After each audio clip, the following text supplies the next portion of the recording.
What's up? What's up, guys? Team Liquid!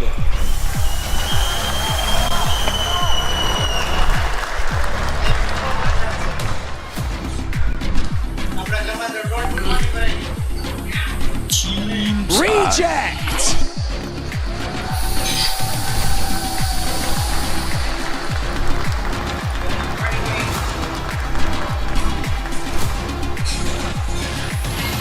Alliance! Alliance.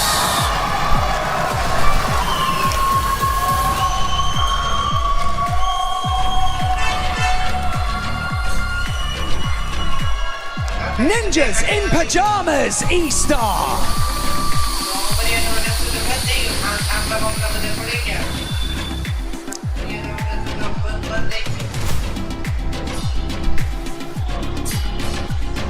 Aurora Gaming!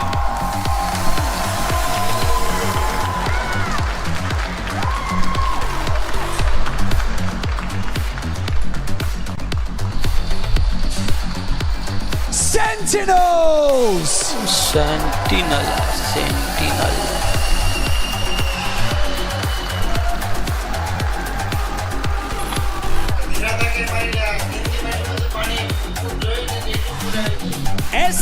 SHUL! Let's go.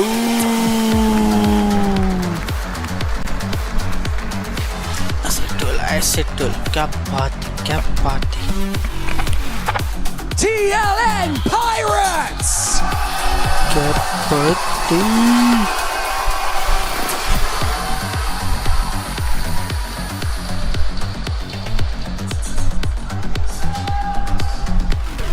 And last but not least, please make some noise for you defending champions of the EWC, VK Gaming! Last time kita था ये team. VK Gaming.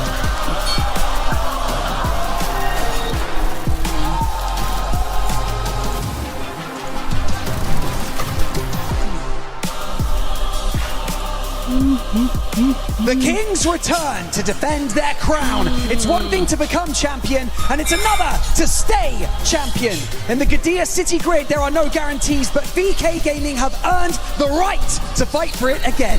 So keep your eyes peeled, because their journey starts now. VK Gaming last time जीता था. I know. Like करो guys, like करो. 那么在去年的 EWC 泰尔项目中，那个决赛第9局的话是这样的，当时想的队的沟通是比较混乱的。别，不，慢慢来，我抓着，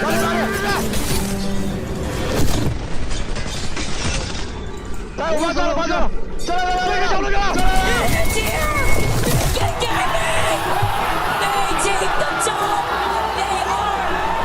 Champions of the ALGS mid-season playoffs at the 2025 Esports World Cup.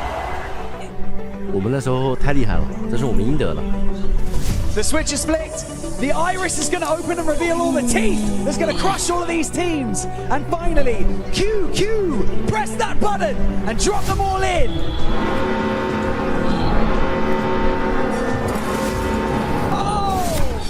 当时选择 Alliance 和 Falcons 还有班这个3支队伍当做那个主作的话，是因为Alliance 本来是那个欧洲赛区的第1嘛，然后我们选他们就因为他们玩的比较好，就实力比较强劲，然后名气也很大。 You are the Sony MVP of the tournament, and you will get an additional $10,000. 冠军加上 MVP 之后吧，多多少少有点懈怠了。Everybody live in the Gadia Arena, make some noise for the winners of the ALGS mid-season playoffs at the 2025 Esports World Cup, VK Gaming! 在那个拿了EWC 冠军之后，因为冠军嘛，然后大家就迎来一个比较漫长的休息期，就我们已经很久没有去磨合了，然后打的训练赛也比较少，所以导致我们撒谎打的不是很好，结果不是那么好，不是那么让人能接受。Maybe moving down. VK have fallen. They will not be joining us in match point finals. 就我觉得，想赢的话，你得先不怕输嘛，就先不怕输才能赢。所以卫冕冠军对我来说没有压力，反倒是动力吧。如果我能连冠的话，我觉得亚特兰赛区是站起来了。但是我更想说的是，对我即将出生的孩子，还有我在家里的老婆说，我是最棒的。Yes, chat पढ़ लेंगे यहाँ से.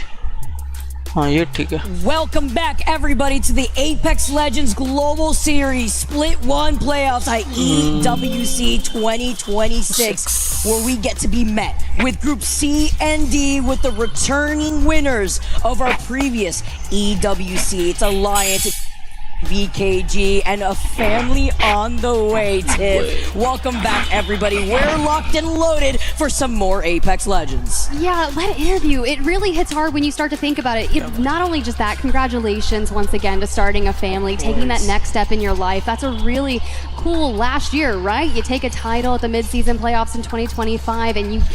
Now, the other side of things, you do have someone saying there was complacency involved. Yeah. And my favorite part about that is they recognize it. You know, you don't make match point finals in Sapporo just a few months ago, and you're like, we need to level up. Now you're the returning people here on the stage to defend your title.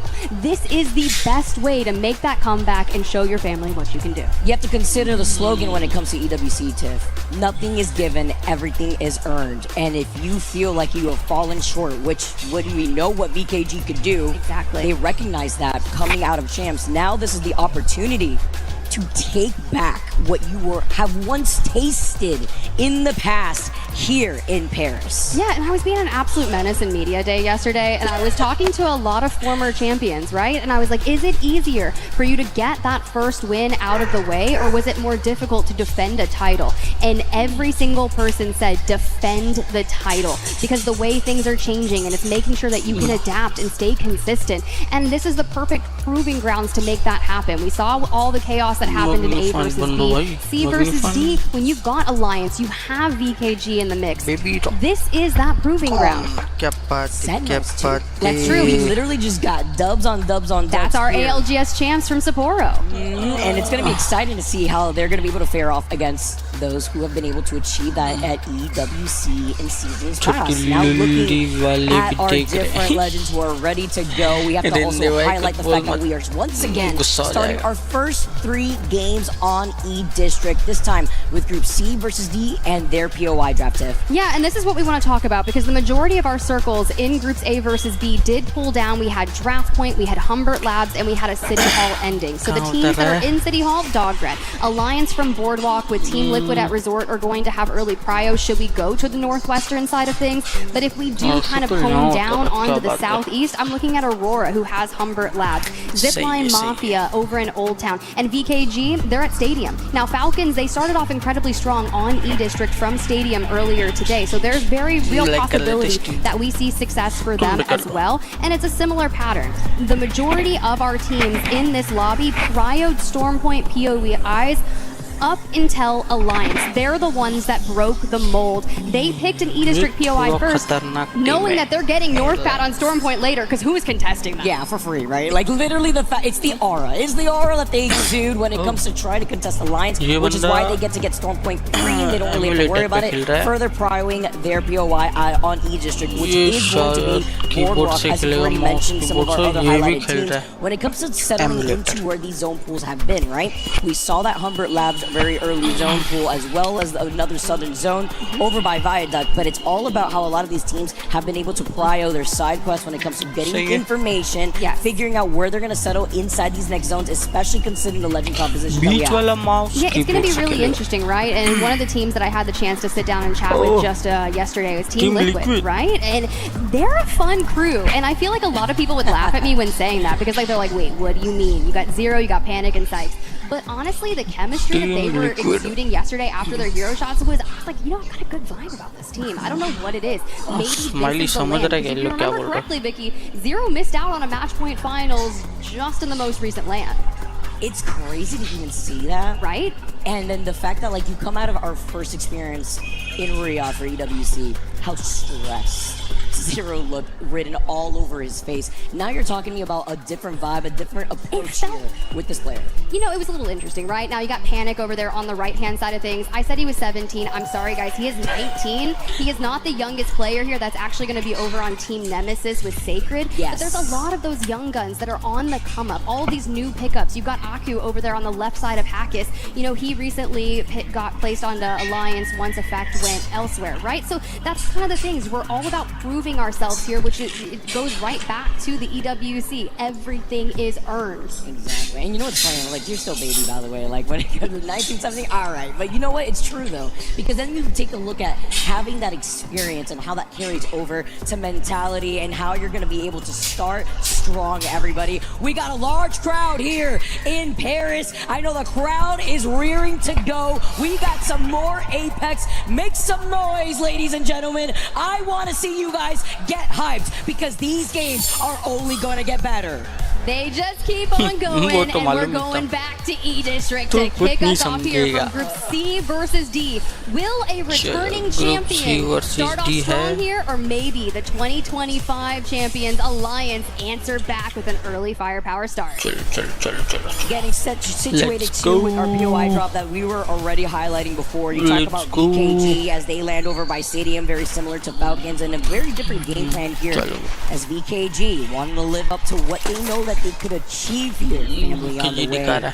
LQ understanding this here together with QQ as they roll out already with the Valkyrie, and it's interesting because if we take a look at where this zone pull is, it may be a southern zone but taking a different path in here. Yeah, this will be really fun. I do enjoy Street Market ending, so if I'm the White Grim Reapers over there, I'm feeling pretty strong as soon as I can get that information with knowing how many people are actually favoring Caustic in this lobby. We did see that crypto ban frequently in scrims with this group matching and first banned in our A versus B. Easy.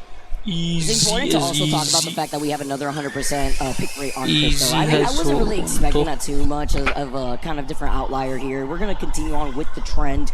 20 cryptos in this lobby, 18 alters as well as 14 caustics. Get ready. It's getting a little stinky in here with the coexistence that you could have on E District, but when it comes to a zone like this, zone in general, and the lack of space that you may find yourself if you go in for a late rotate, as we can already see the scans coming in with the skies looking congested off these crypto drones. And immediately diving into some early kind of information, we're just trying to poking and prodding. Aurora Effect, Tiarka, they're going to try and get that action. Now, we always talk about, especially at the beginning of year 6, Effect coming onto Aurora's roster after leaving Alliance. What would that look like? How would those calls work for the roster? But Tiarka has been really cerebral about it, and most people kind of fail to miss. Like, he won a LAN from Go Next, so we do have LAN winners on this roster. We just need Oirain to get one as well. For Zipline Mafia, Kazakh falls to 1 HP, but gets back alongside Weak away from them. You know, sometimes when I feel like I'm getting whiplash watching a lot of these individual players take that TP back from the altar queue, it's also just the fact that you have double stun when it comes to having a welcome, my Tuffy bye. But we're seeing Zero cleaning up Aku while he was at it, and it's Alliance in a little bit of trouble. Yeah, it's actually a really nice start for them because they actually begin up at Resort. We talked about it, but when you have that ring console at Boardwalk where Alliance was, you do kind of know that you can drop straight back down, especially based off the survey beat that they had at Resort. You're getting that info. And because they waited for him on the other side of the portal too, that is so unfortunate. But fortunately for Liquid to pick up some easy KP off the start, leaving Alliance as that duo going through Blossom Drive. Hopefully they will be able to bring back their third, while Sentinels hopefully trying to get this Death Box res too. Getting able to get Blinker right back, but the action does not stop. Caustic Bear, he got kidnapped! No! Alright, and he gets scanned while he's at it too. There's nowhere to run, playing off the sliver of health that he's working off of, but the pressure's not giving up. At least they got the res, which is what matters, but getting out of that situation is even more important for Sentinels. I know, I'm like watching and counting our cooldowns through the portal. You got 8 seconds on the med kit, 10 on the Phoenix for Monsoon, but we're back up to mostly full health for them and a bit of stability. Now into the drone we go to make sure we scout out that area, but that was almost too close for comfort there. The fact that they were able to get that, talking about some of those changes too, being able to not have a countdown on being able to get the death box res as well, so being able to pull that off, immediately get out of that trouble with the portal right through to be able to set up the wall, but seeing the side-by-side of the other teams who are going to start rotating. Reject are right next to Liquid, by the way, after we saw them pick up that early KP from Alliance. I've been able to hopefully reset as they try to approach from the north side of the zone, but VK Gaming taking their time coming out of Stadium where they have that ring console and survey beacon. I've got to give it to our teams that are running Caustic that will have access to the ring consoles. The majority of them, you made it into the next circle, so that's exactly what we want to see. Starting off in A versus B, a lot of people were fighting in that mid-game situation and didn't quite make it to endgame, and that lobby went a lot quicker. It did become a little more drawn out as we went through, but these teams are actually focusing more on getting into that circle. Of course, Aurora over at Stadium, yeah, they're not. For RC though, A bit of a different look with Reject now coming in from the outskirts of Energy Bank, where NIP will be trailing right behind him, where they have a survey beacon as well as a ring console. Again, it's more that side quest. We also have an Evil Harvester on the outskirts of that choke, so they'll get able to rotate through there through Energy Bank. But it's a little scary when it comes to the amount of ultras in this lobby. Sure, it's 100% pick rate for crypto in general, but it's the ability for a lot of these teams to reposition just as quickly. The Team Liquid now come out of Blossom, and Alliance were able, as we have already mentioned, fully reset. It's a great look for this team because no one's really trying to contest them on the western side of Street Market. So they're just playing on the outskirts, looking at teams like even GK, who are going to be able to take some lovely shots with this Hemlock here, trying to boost up Knock and that Evil Shield.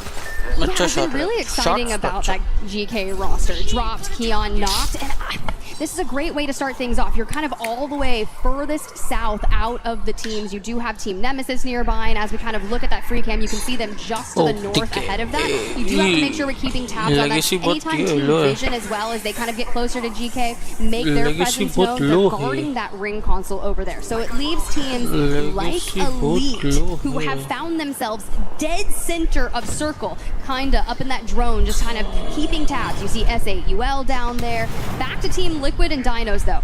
Dinos the biggest question mark of our lobby, Vicky. See how they're going to be able to veer off against a zone like this too, right? Or will they find themselves extinct? That's the question here while we take a look at the other teams who are on the high ground overlooking Street Market. We don't really get zones that end up being directly on top of it, but it's more so on the outskirts where teams that were able to find their place early on in these rotates, like GK as well as Team Nemesis, can get trickier for the teams that have to play off that low ground coming in from the north side of these rotates into Street Market. It's kind of interesting. We haven't lost any teams just yet. Zipline Mafia, you can see rotating in from that eastern as you're talking about. VK Gaming in the north. Team Liquid and Dinos. Alliance. That's going to be a really interesting side when they decide to rotate in.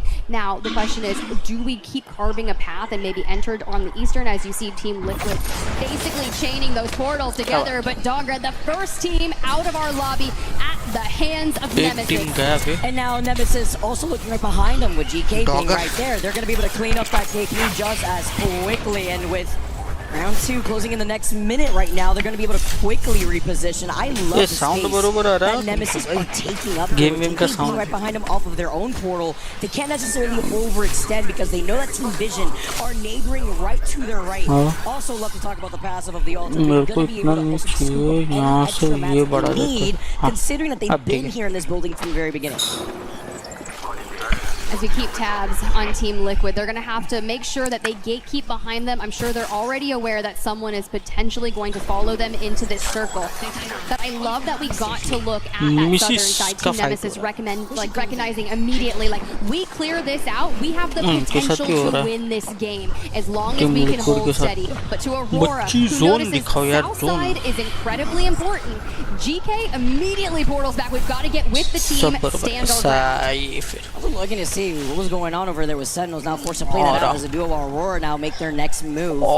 Isolated to their backs, approaching from the south side where Team Vision is, but it was important when you highlight where that ring console was in front of Aurora to get that information too.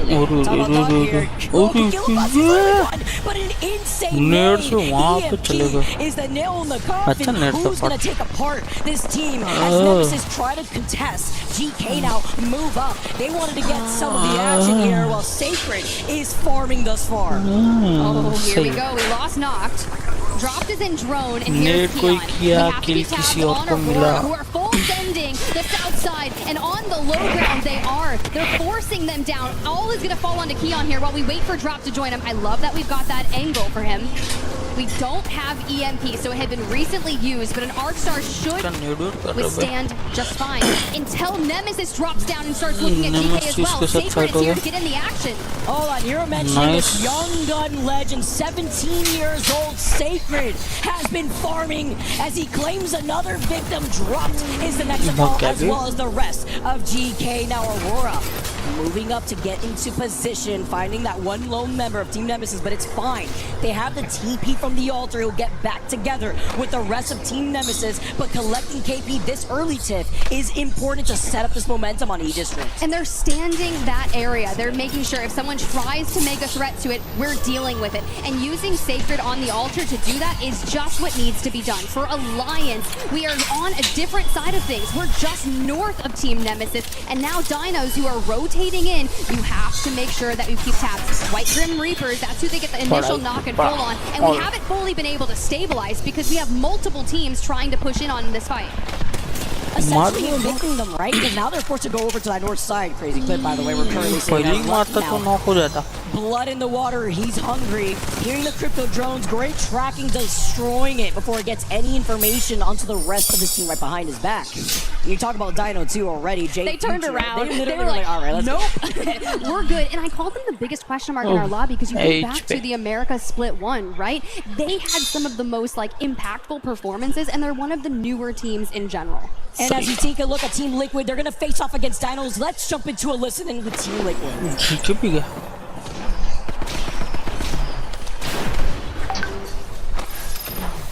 Are you feet 3? Okay. Starting forward. Top. I'm securing. Taking the top. 0. I am. Can we jump second? Yeah, just jump second with you. Crossing that. My head. Nice. I'm securing. My head. Still on me. Nice. Wait, one. He's one. He's on. Nice. The team wrapping. Okay. Look for the team wrapping us. Comms. Top. Nice. Yep. I'm gonna medkit. I got this. Medkitting. I'm gonna scan. I need 3 UAV if possible. Team Liquid. I can get 3 UAV. I'll get closer. I'm gonna we need to get in. I don't think we have time to fight right now. Yeah. I'm ready. Yeah. Good try to live. Are you picking back here, Panic? Anyone? Yeah, I have blue pinks. Yeah, we don't have time. Team on the right side there. No one's close to console right now. No one's close to any of this, okay? No one's trying to... Zero's forehead is just close enough to see everything on his screen after they just cleaned up Dino. They're able to reset fully. You can hear a res in the distance. That one member of Alliance, Tiff, was looking to see what the action was looking like, but getting back together with the rest of the team, you're going to try to pry holding that southern side of zone. Yeah, it was a big win. You clear out that side unless someone decides to run back at it, but now you be able to walk into the choke. You've got White Grim Reaper nearby, but of course, we're still looking at teams that have to find their path into the circle. Enter Force 36 on the screen here, and Obley as well. A former LAN champion joins up with IOI and Synap at the start of this year, just after Champs, and they were one of the teams that I was most excited to watch here when we got to LAN. Hey, that's going to be even more exciting when you got a Kraber in hand too, seeing how that's going to play out for them and trying to get control over this eastern side of zone. Look at NIP though. Trying to see if they can get a kidnap. A Synap gets the follow-up after getting the Kraber shot. The RE45, more than enough. They get stunned though, they get scanned while they're at it, and they do manage to reposition. Just as right there to give them some backup. Putting down these caustic barrels because they are aware of the caustic barrel right behind them that goes off, that there's another player trying to sneak up from the other side. I love that as we kind of have this shared screen moment, you see who it is that's going to be behind them. Ninjas in Pajamas, a team that we actually didn't even talk about at the top of the show. They're kind of dealing with Elite Esports and Kinotrope, but they're going to have to move, but it's all about that timing. Because if you send yourself over to Street Market where you find maybe a shrivel of coverage, you're going to get ripped from the team that rotates directly behind you because they're just full sending. Because nowhere is safe though. Synap gets immediately aimed after they get to teleport right through the wall. NIP, aware but beautiful coverage from E36, not allowing NIP to fully capitalize off of this. Cole and Vayne unfortunately lose out on their shields. You see Synap trying to actually move forward, but off the kidnap, they take 2 different angles, Tiff. And that is why Kirev here makes things so difficult for Synap. And hello, now you've got a Kraber. We have 60 bullets in the R9, which can make things difficult, but if you whittle him down with a Kraber first, that'll work. The fact that we also saw just non-stop fighting in the kill feed too, man. Like back-to-back E36, eventually they get eliminated. Zip taking a chunk out of them, while Elite also were able to get some KP. Pirates, let's see if they are able to reset too with so many of these altars in the lobby. Vayne holding the high ground, looking down at the action right in front of them, while Team Liquid, all gas, no brakes. They're right on top of Aurora's heads, which is crazy to highlight the fact that they're one of the few teams, maybe the only team, rocking the fuse this early. Yeah, it's going to be really interesting because you have to think, effect, he's going to have all of Altered's package to maybe like push a play onto them. And if you've got that fuse in play alongside it, look, that's going to be a messy engagement that many people might look at. So for Aurora, just saying, yeah, let's look towards Team Vision, maybe WGR. We have to solidify ourselves in that next circle. There's like those Cinderella stories that we also see if you take a look at like where Zipline Mafia is situated.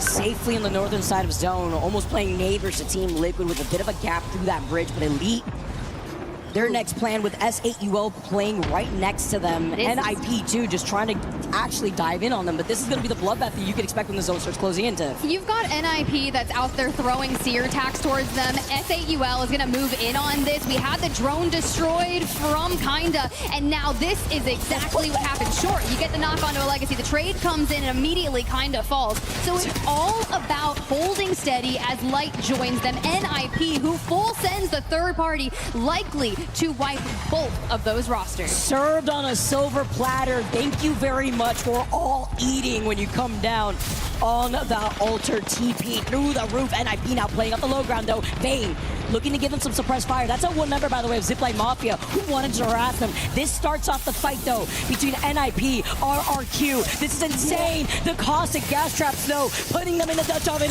as it's only up to Curative, and his dreams are shattered as RRQ come out on top with not only the KP, but the position over to the southeastern zone. It's like you got the building, but at what cost? So now they're going to stabilize. I don't believe anyone else should full send this vicinity because the time is to focus next. You've got the exhibit down, Unlucky's on the ground, and Reject is out here just focusing forward, but keeping this angle on the stairs. Although this is crazy, I am seeing Liquid clean up some KP as well, knocking Unlucky, by the way, but also Team Nemesis are farming in this lobby. The fact that they have like, what, 7 KP alone as RC now look to take a better position, looking at the action happening all around them. Alliance holding on for dear life, while Vision now share that together with the building of Nemesis, as well as WGR over at their POY advantage. I had a blast talking to Carter and Loader just yesterday from Team Vision. They were really exciting, but Arufa finds the last member of Alliance as Hackus falls. So do they. Down to the top 10 we go for Reject. They're still carving their path towards circle. Do we go towards the collapsing area of Team Vision, WGR, Team Nemesis? Do we go up towards Aurora? We don't really have some good options here, but in the north, this is the battle of coverage from Zipline Mafia and RRQ. You can also see just playing King of the Hill is Team Nemesis. They're looking at all this action, and it's just a buffet. KP after KP, they're going to be able to still clean some up. Looking ahead is going to be RRQ, who fought to hold down this building, but Zipline Mafia do get involved. They may be able to repeat this, but as RRQ focus on this fight, it needs to be quick. Pricey can't get the bat off because he's got Team Liquid. The G7 scout behind him. Too many eyes staring at RRQ is their demise. For Zipline Mafia, you can try to go up there and loot that, but thanks to Alter's passive, you can just take what you want without exposing yourself. Team Liquid start to keep that presence onto Zipline Mafia, but with 2 bullets in a Kraber in the hands of Zero. Sandwich tap. He's just going to use it and probably pick up that G7 again. Driver Zero looking to see if he can take another victim with that Kraber in hand, while Carter's going to take that TP, maybe getting a kidnap here.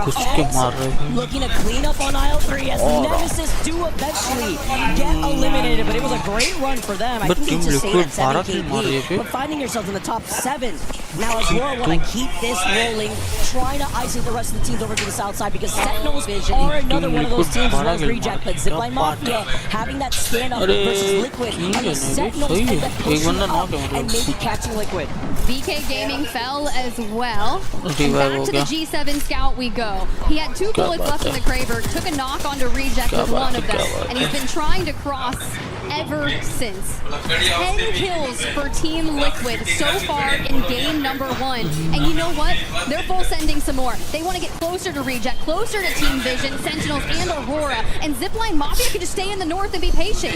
I mean, the closer that monitor is to Zero Space, the heavier he feels in the way that he's carrying this momentum alongside the rest of his team. 6 KP to his name. The kill leader in their lobby as VSN Carter jumps in between the portal, does a little dance here, isolates, do it! You're stuck on the corner. Where can you go? Where can you hide? Play off the knockdown. He's one shot and Reject get eliminated. VSN with his own closing in behind him though. Little to nowhere to run, and it was just a matter of time as Sentinels also clear Carter. And then we see the all of the damage coming through. The Cryptos in the lobby causing havoc, and Loader trying to withstand all of it as Blinkster gets lit up. The wingman, the swap, but it's not enough. Zipline falls, Vision falls, and Team Liquid still standing in the final 3.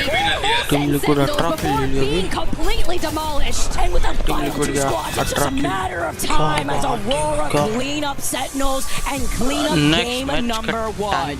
What an ending. That is one you have to go back, carve it back in slow motion, and really hone in on it, because there was so much damage flying from everyone. It felt like 3 teams just unleashing the nades, unleashing the utility. It's a crazy game. You get an aid, you get an aid. Your backs are against literally the ring. What can you do at this point but panic, literally? I mean, looking at the way though that Aurora played that slowly, let's not even forget that they came out of Humber, moved up, and were able to contest a lot of the teams that were piled up on top of each other when it came to Street Market. That's why Liquid, alongside Zipline, were looking at the action, wanted to get involved, wanted to get some KP. Maybe getting a little overzealous because you still have to consider Sentinels, but then on top of Sentinels, you had Aurora southern direction on top of their head. Now the reason I love the fact that this team was able to convert it is when you think about, you called it out, that start of Humber. How many times did we witness Team Nemesis guarding that southern side? They take down GK, they keep focusing on all the teams that try to set up there, but the one team they don't deal with that rotated through the south was Aurora, and instead they kind of both pulled up, and Team Nemesis end up in top 5 with 7 kills because they wiped 2 full teams there. Perfect. I said slow motion, and they bring it back. I mean, what can you expect to when you also have so many topics within the area? You're going to get stunned, you have EMP singing, you have Zipline Mafia going down within our last 3 spots. This is what you're expecting, right? It pulls outside of Market on the outskirts by the bin, and then landing a nade right at the feet of Sentinels, where Aurora just had to walk up and clean up what was left as we take a look at the pop-off already to start off that first game. When you see them celebrations hit like that, these were one of the teams that we had a chance to talk to in the media room yesterday, and it was Hiarka that was calling Effect Baby Goat, and they were like, that's my nickname, and I just watched Effect literally yeet Hiarka up into the sky after that win. I'm like, yeah, that's your baby goat. Carrying him up like Cinderella, showcasing everybody, the next king of Pride Rock, right? Like, and that's what you like to see though. And something else when you talk about IDLs in general, Zero was fragging out. He was doing a great job. You could see how he was taking a lot of these fights with confidence, wanted to get that early KP. It set them up. I mean, Zero did get, what, 6 KP just alone in that first game. Aurora do take the dub though, setting themselves to already be at 21 points. Whereas you look at Liquid, and in terms of like the lack of placement, still with that KP, they do find themselves with 18. Yeah, I caught Kareem right before this, right? Their coach for Team Liquid, and I was like, hey, how are the boys feeling? He's like, honestly, we're feeling good. And to come out here and drop the most damage in the lobby on just game 1, grab 11 kills, the highest damage differential of 2,200. That means they dealt over 2,200 damage than they were receiving to just get second place. Right now, I say just get second place, but you're like 3 points behind the match winners based on that alone. You outfragged them by 2, so that's a stellar performance in my eyes.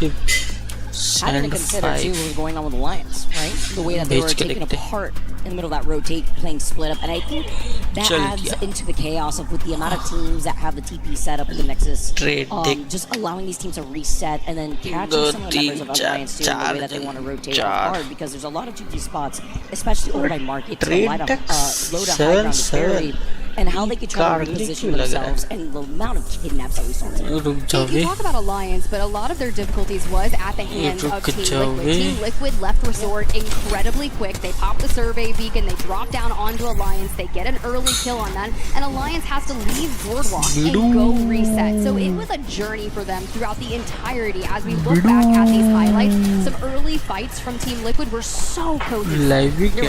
But I also have to talk about, we're going to say early fights, Sacred was also just going absolutely insane too. But then highlighting some of our last remaining squads here, Aurora just waiting before trying to go ahead. They saw Zipline Mafia fall down, and they knew that that was the green light for them to start wrapping behind them, while the rest of the lobby that was left that was collapsing in the Children's Street Arcade was just a free walk up with a beautiful name tag. I only start laughing because I'm watching Fun Stream. He's got 3 nade indicators on the side of the supply, but he's like, I'm gonna go ahead and go out there and try to do some damage. Not even a half a second later, just gets imploded. The hard work going, my friend. कुछ तो लोग कहेंगे लोग comment कहना क्या बात thank you for that shit for 50 Remember when we highlighted Zipline Mafia and Team Liquid together, they were kind of on two opposite ends away from the bridge that would lead you into Street Market. 1.2k 5 membership हो गए रुक जा कुछ नहीं आ रहा before they were able to move up once that zone was starting to close in, before Aurora had wrapped up behind them. अब ठीक है black screen We're just kind of gearing up for match number 2. Sometimes you just gotta stand up, walk it off.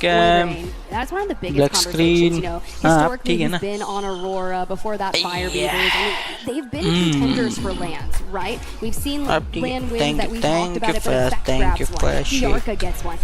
Oidrain on that roster is the only one who has not won a land. देखने option है क्या मेरे को prestige that he's got black screen आएगा They've been favorites at times historically on rosters, and as we kind of keep perusing, we've got the boys over at Alliance. They're feeling good. I like to see that the vibes are high, especially after that match one. It wasn't the strongest, right? A 14th overall. You kind of look at it, we're mirroring our damage taken, damage given. It's just negative 11 between that. Only 2 kills. That's okay. We saw bounce backs, right? You think Groups A versus B had Zeta start things off, didn't do too strong on E-District, but the moment they moved to Stormpoint, they turned it around. I love the fans that we got. The Kiku jersey as well. VKG giving some love in the crowd. I love our artists that we got. Love hearing the chants as well. It's like energy non-stop. Is that a pickle? Little pickle filter. खुद को ही gift है दूसरी channel पे gift क्या बात है. A lot of our other teams here, Team RRQ being another one of those teams. Guys like it. I am member officially. कुछ नहीं है member. I'm gonna go with it. खरीदो membership खरीदो. He's locked. Also, I'm going to commend him on his green earbuds and his green mouse with the sunglasses. We're like करे guys, like करे बहुत पैसा आ रहा है. Spotlight, literally. I love that production pans immediately. Like that light literally on him.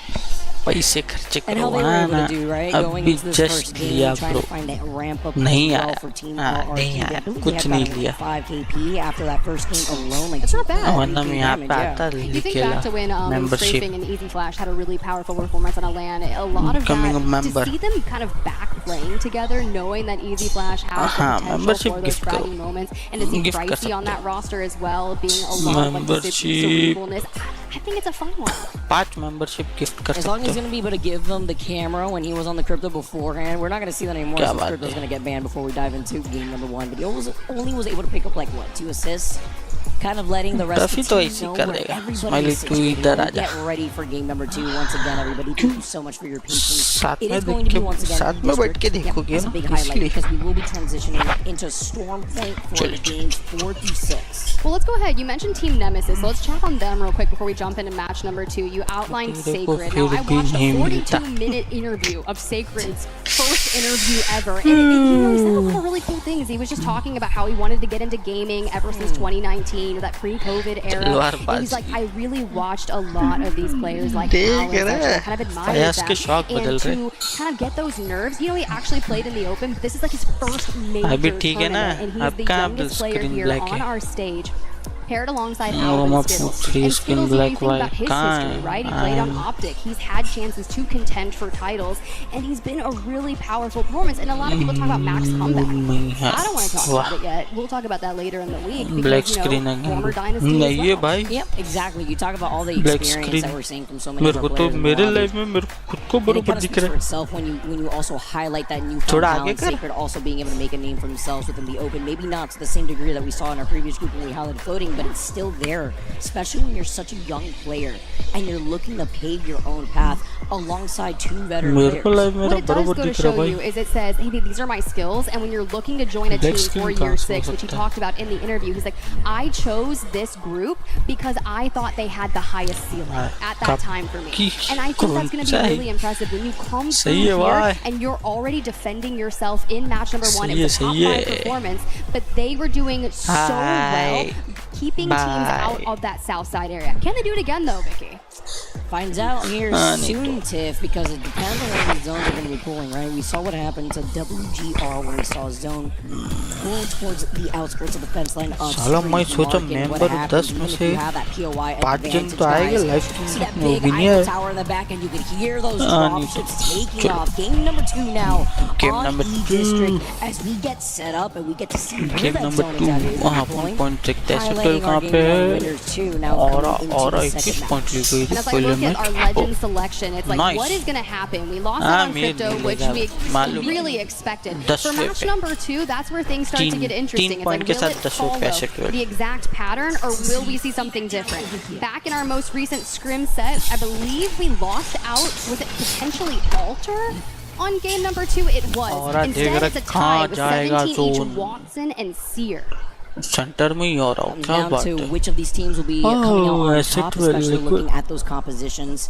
Liquid I like the teams that go against the grain, so that way they could influence the legend bands as well, like TLNP, who are rocking out with the Mad Maggie, Watson, and Wraith. With the amount of altars in this, altars in this lobby, it's a little scary. But then you still have the Seers that are so prevalent, Tiff. We do. I mean, the most picked comp right now is Alter, Seer, Watson. And as we look at our circle, we're pulling down towards that Humbert Labs, which we did see in A versus B. There's a ring console and a survey beacon there as well. So Aurora, that starts in Humbert, they do have Watson. They're going to know they need to kind of stay here because everyone's going to be full sending. Sentinels on a quick escape. RRQ carving down towards Stadium. For teams like Team Liquid, Alliance, Reject, they might be some of the latest teams to show up down there, but I'd imagine that Team Liquid, based off the performance in match number 1, not scared of fighting their way in. Not even when it comes to Humbert Lab zones like this, right, Tiff? We've seen this before. We've seen it time and time again with the teams that try to contest for the southern side of their positioning, especially by Survey Beacon.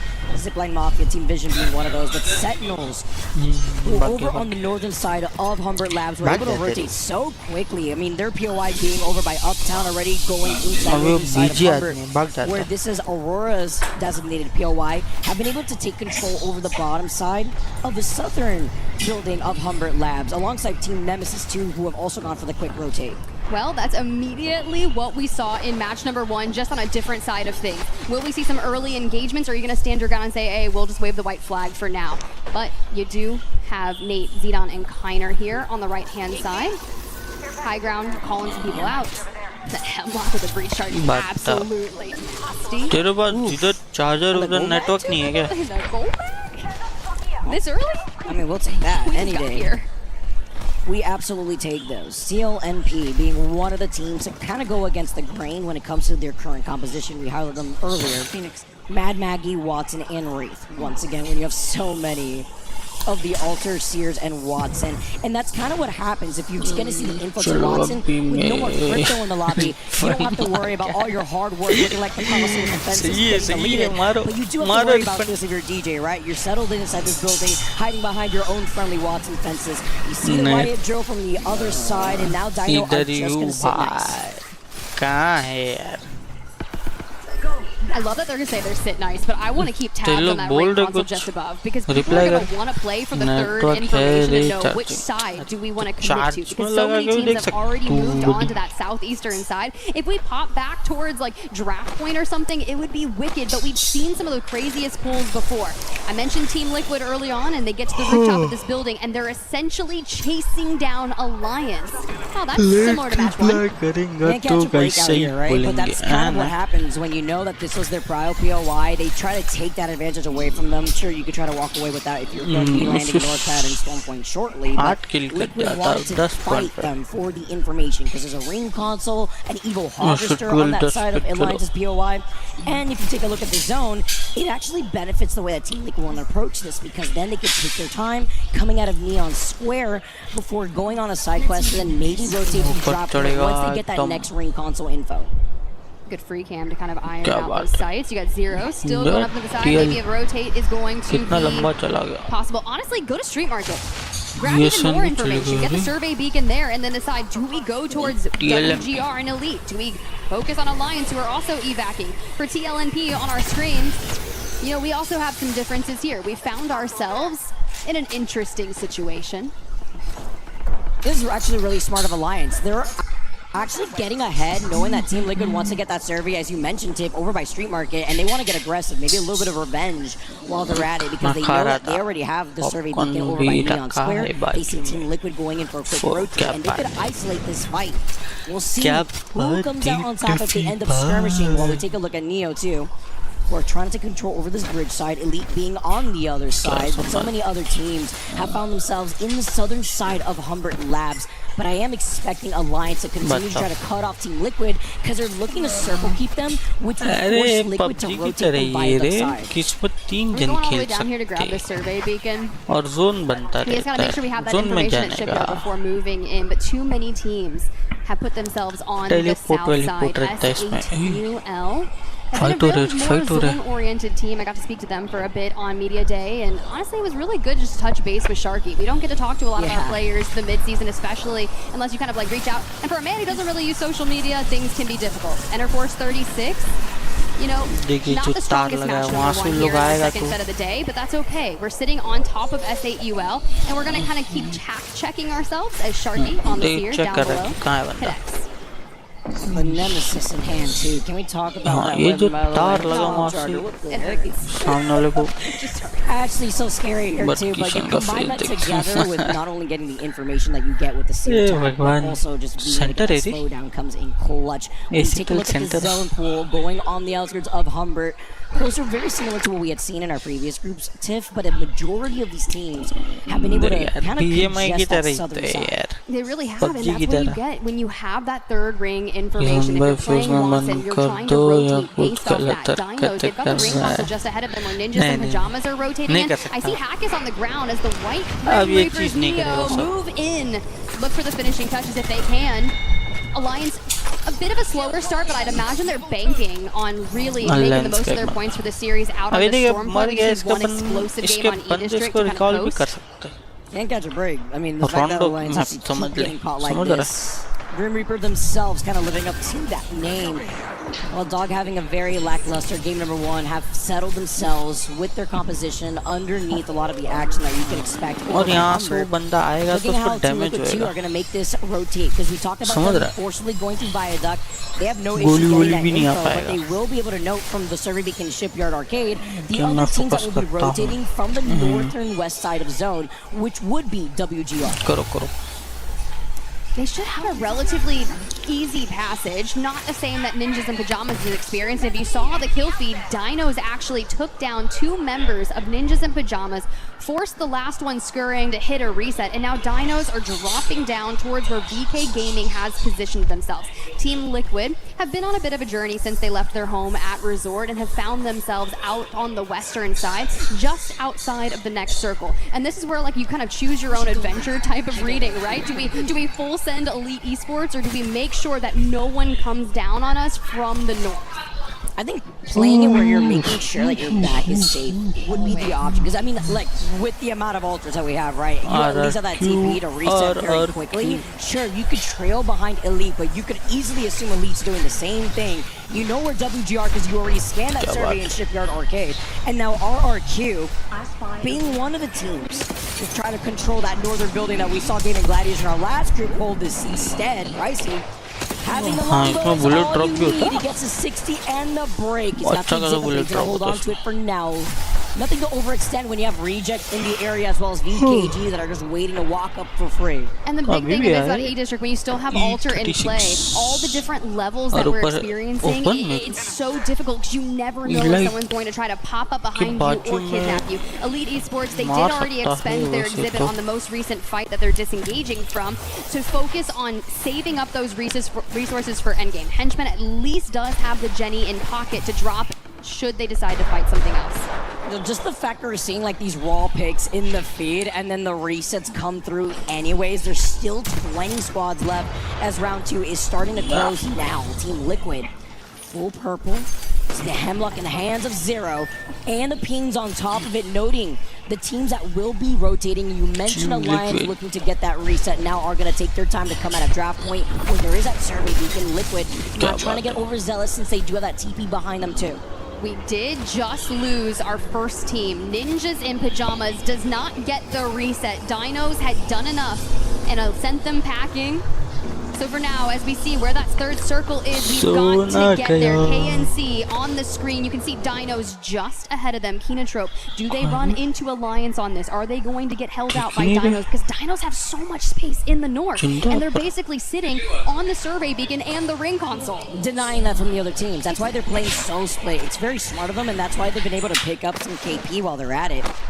Looking at the other teams too, KNC looking to be able to get fully up to health. One of the few teams running the baby comp, by the way, and only getting number 2 on E-District. You usually get to see that on Stormpoint, but with a different plan here for this team.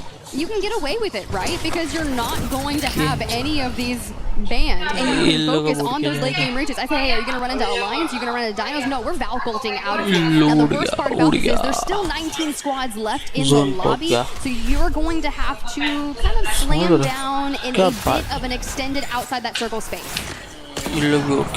With Dino peppering the damage, getting some KP to their name, it's a rather patient game number 2 with a lot of these stray hits. Not going to be able to fully capitalize with the resets that we keep seeing off of the Ultra TPs.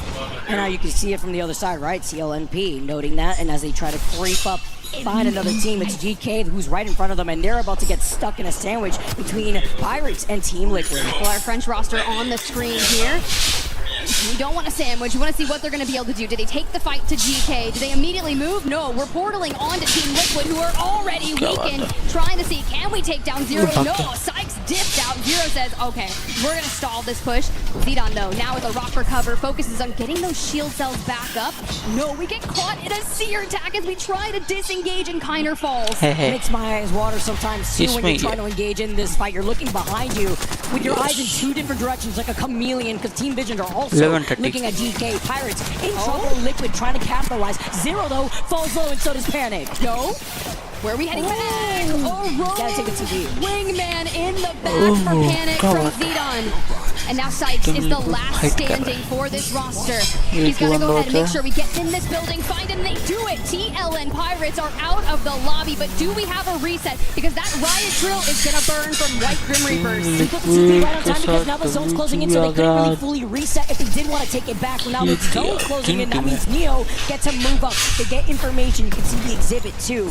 On the outskirts, playing and hugging the Gen on the other side because GK walk up and they clean up. Team Liquid, when they were in trouble, they couldn't get the reset. That one's gonna hurt, right? But at least they did have a pop-off in game number 1 to carry them forward in the series. And Neo, Maggie ball in hand, sights their sights on to GK. Multiple ultimates. And Keon, no shields, he's caught out. Drop does have his back though. And portals away with perfect timing. Right here when Neo is just trying to clear this western side of the zone. They're looking at DK for right now in that trade-off, but this is not the only fight that's stacking on top of each other, because then you look at that northern side, that alliance, after they were able to reset, still looking at Dino. But WGR are taking the off angle, and with this zone completely pulling to the northern side of Humbert, it's a different look than what we had seen in our previous games, forcing even the likes of Sentinels to start rotating. If you're Dinos, Alliance, VK Gaming, you are feeling good. For GK and Neo, we're duking it out on the bottom side of things, and with 30 seconds before that circle starts to move, we've got to go. So having that longbow, maybe catch a knock so we can full send. We already know that GK's got the altar and is going to be playing off those.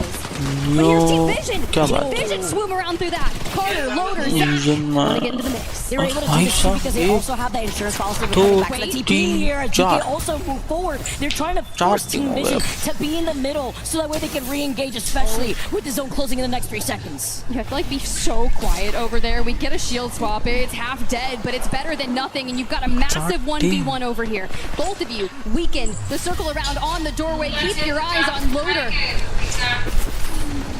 Come back, he's literally one shot. He's dancing this movement, trying to get around, but the zone closing in. They can't even fully reset off the portal, and now it's up to Zach. Vision keeping in this, playing off the knockdown shield. He's gonna drop them for free. Gets a beautiful angle, hiding originally behind the knockdown shield, and still gonna find Zach as Team Vision do get eliminated. And then the action on the other side that we were looking at before Tiff, Sentinels, RRQ, Reject, and Nemesis, while E36 takes to the skies to find a spot in the next zone. I'm so glad that people are finally showing up towards this circle and the chaos that is ensuing from it. We have the intersecting exhibits all in these different corners, and Sentinels focusing forward through the Watson fences. Make sure you get that shield bat off before you dive out. Monsoon, RRQ, get Pricey back on his feet, and Team Nemesis has fallen.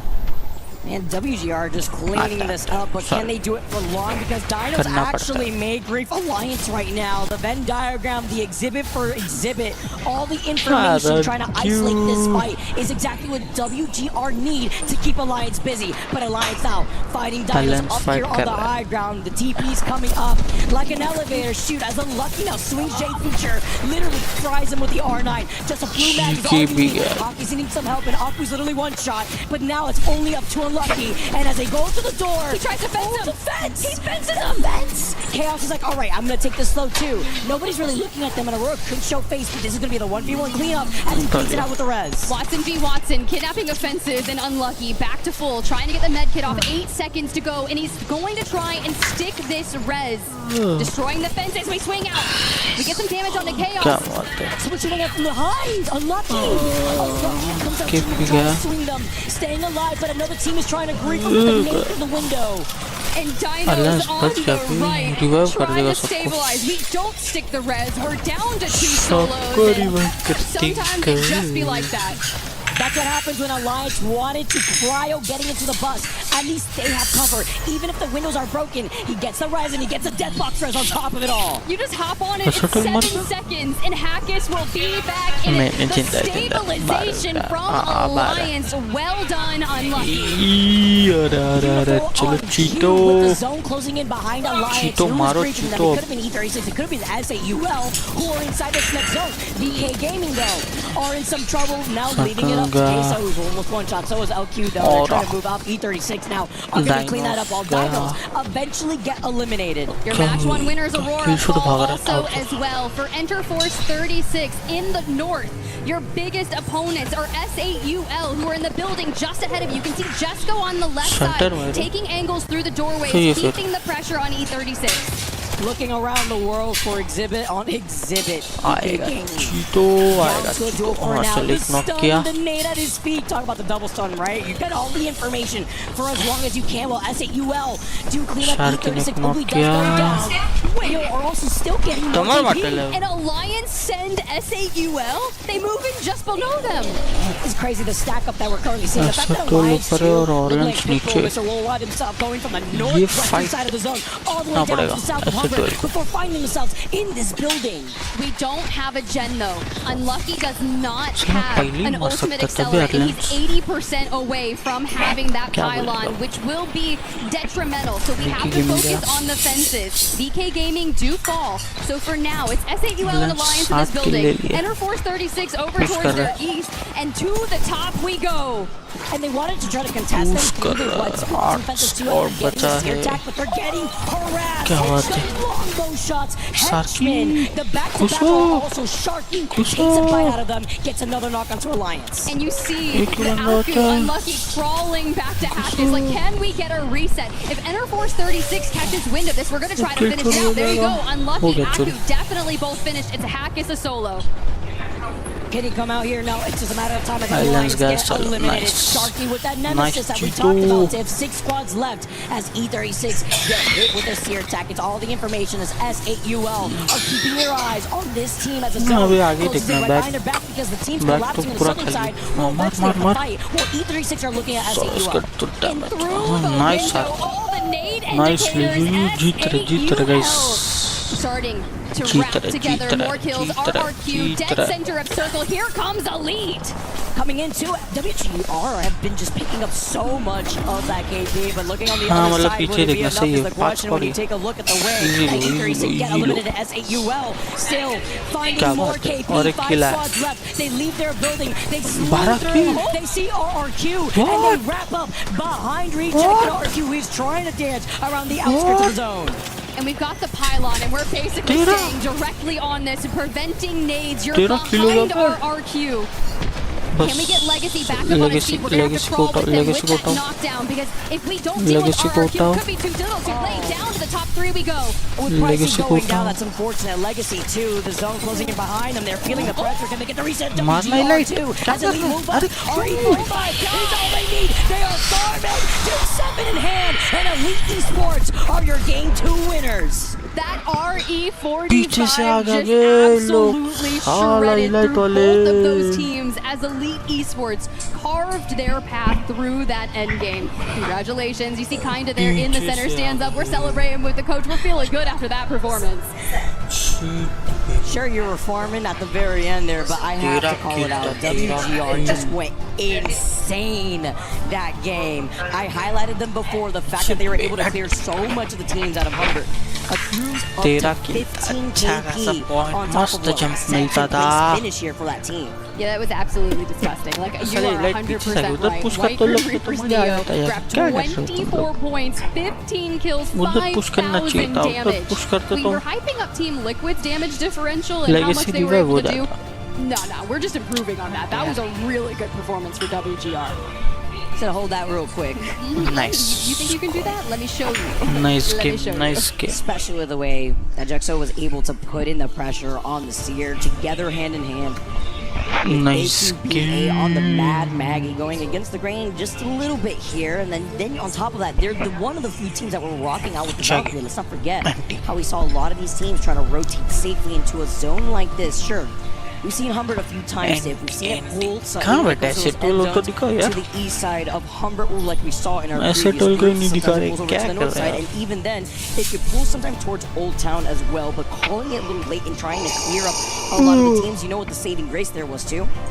A team that was harassing Neo specifically was Alliance, and in that moment, we saw what happened to Alliance when we had that 1v1 originally by that bus, and what happens when your attention was split. It was a lot worse position for them to be in. That was scary as we get to go kind of look back at the end game POV from Elite. It's Light has that RE45 and just full sense.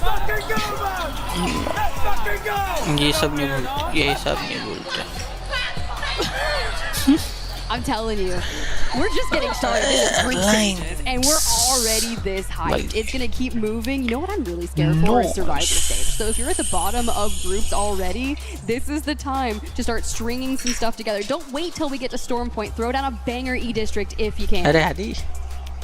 That was crazy. I love the energy that I'm seeing right here too. That's it, you all popping off though, by the way. Being able to farm so much on the northern side of zone, but I feel like it's also very difficult when you see a zone like that close up behind you.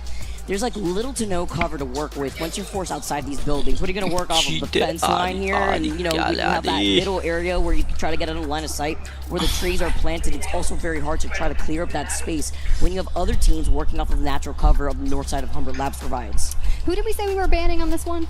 It was, it's either Watson or Seer. It was a tie. So we will. It's going to be Seer.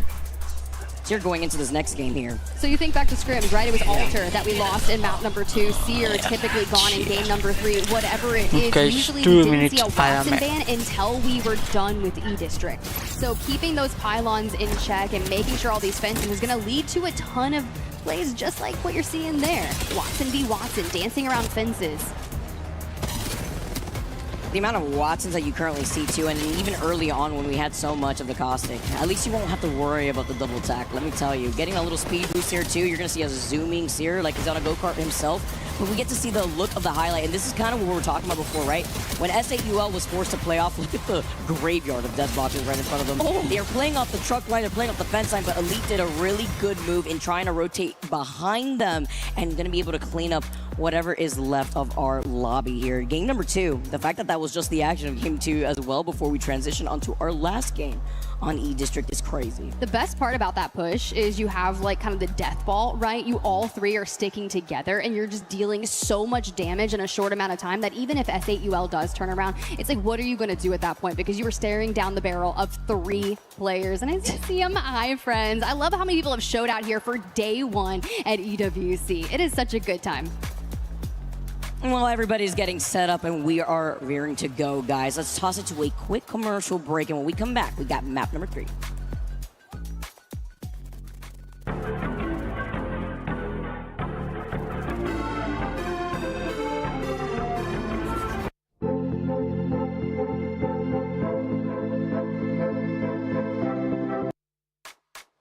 When we're talking about a quick break, we literally mean 10 seconds, guys. Let's get into this because game number 3, our last game on E-District, is on the horizon. We've said goodbye to Crypto, and now Seer next. Game number 3 has provided us, unless, you know, you see the way that Alter has been played here on E-District, Tiff, the reset potential, the insurance that we keep highlighting that actually enables a lot of these teams to kind of get a little ahead of themselves, play a lot more aggressive because they have that drawback to allow them to get back to the TP and fully reset. I'd imagine we're going to see more of that, but what did you think about Kinotrope being one of the only teams to still running Baby Comp?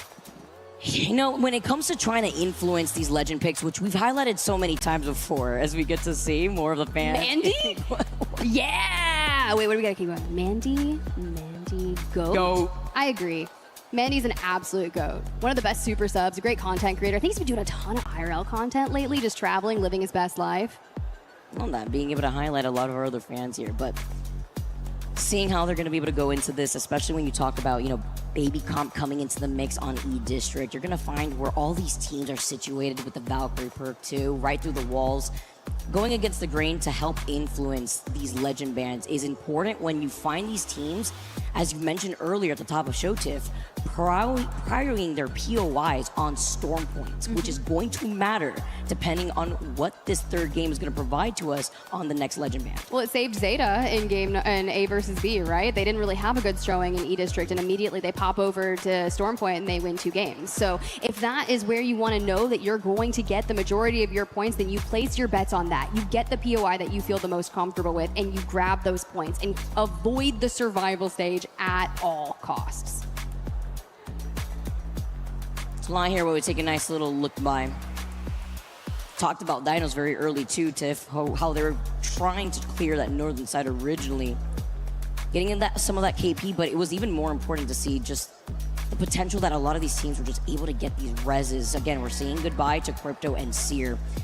But we had so many squads still up and alive by the time that that second ring was closing in. A lot of teams kind of scattered to try to gatekeep these other teams. Do you think that we're going to see some more plays from Dinos? Because I thought they were starting to stack some of those fights together. They only were able to obtain 1 full wipe, but they dealt 3,000 damage to net themselves 3 kills, which just means they were trying so dang hard to even get more. They go out in 10th, but I feel like we're just kind of putting the stepping stones together throughout the first 2 maps to really find ourselves on the LAN stage. Well, it's crazy because then you take away what we've seen already in 2 games alone. And just to highlight the fact that WGR got 2nd place with 15 KP. Sure, they didn't get the dub, but that has allowed them to hold that 1st place overall spot over Aurora, who were your game 1 winners with 9 KP.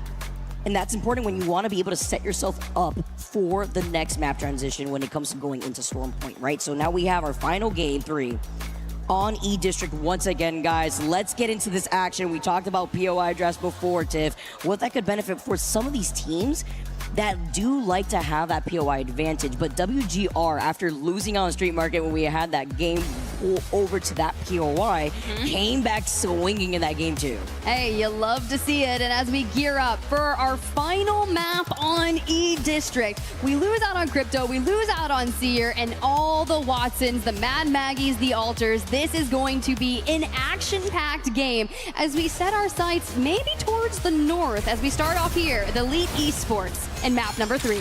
Get the double southern zone and then kind of mixing it up a little bit, moving over to that northern side.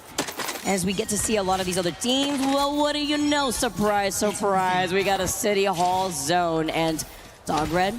See how they're going to be able to try to capitalize off of this, but it's even better if you take a look at Team Liquid. There's an Evo Harvester, but that's going to be easily contested with the Lions that do land by Boardwalk, where they are neighboring that too. You're saying the 2 teams that I want to look at specifically, because how quickly does Team Liquid leave Resort and drop down to Boardwalk? And now, with the circle kind of pulling up towards the north, we can really take down our enemies and then just hold steady. Because keep tabs, Enter Force 36, Sentinels, a quick rotating team is already making their way towards City Hall. And still having Watson is going to allow these teams to get into the buildings and fence up. Why don't we talk about the way that Sentinels was able to become our ALGS Year 5 champs, right? If you take a look at the way that they've been able to move up and prile these end zones on top of it all and then not be afraid of taking some of these fights, it benefited them. And with a lot of other teams taking note and being able to rotate quickly, it's that survey beacon that S8UL will be able to get to first, as well as the ring console that's in the middle of that City Hall. Look at S8UL. We're less than 2 minutes into the map, and we've walked dead center into that next circle. We actually kind of beat Ender Force 36 there. Reject threading the needle between them and Sentinels as they pive their coast through it, and Dinos just south of them, already taking some damage and some shots from Sentinels. But for now, on triple white, we've got to find a place that we can make that fight from. I mean, is this going to be worth it? I mean, Sentinels recognize, like, they don't want to try to take this fight with so many other teams trailing right behind them to also go in for a quick rotate. And Dinos take to the skies off this evac tower. They're getting shot nowhere. It's safe. They force a drop down. DJ is on top of the roof. We're oobing. And just that way he could try to drop down. But, I mean, there's nothing he could really do in this situation. He would have gotten knocked if he had committed to that evac tower, communicates to the rest of the team. All right, let's drop down. We get over the other side of the building. That's what matters here on this rotate. Sentinels now get to fly over their heads. And it's funny because we still see KNC try to rock out with a baby bomb. At least they're still reunited. He doesn't fall there, and that is the most important side of things as you're on the eastern side of that next circle. Teams still rotating in from the east. Pinotrope, Ninjas in Pajamas, and Team Nemesis will start showing. But for now, TLNP, your French roster of Nate, Xenon, and Kiner, taking a couple of shots. We're a bit away from that next area of where we want to be, but we did get into City Hall nonetheless, just south of Reject. We can at least clear their backs here too, because Elite Esports are trailing near the side of Sentinels. Well, K are going to be able to rotate out of Blossom Drive, where they do have that TP already set up, as well as a survey beacon, but non-stop vision. Loader just trying to play off the back edge here too. Neo, no stop here on the way that they're trying to play incredibly aggressive. Loader now playing off the white knockdown shield. Can he clutch it out? Just wasn't expecting. Hold on, he gets 2 knocks. He can do this.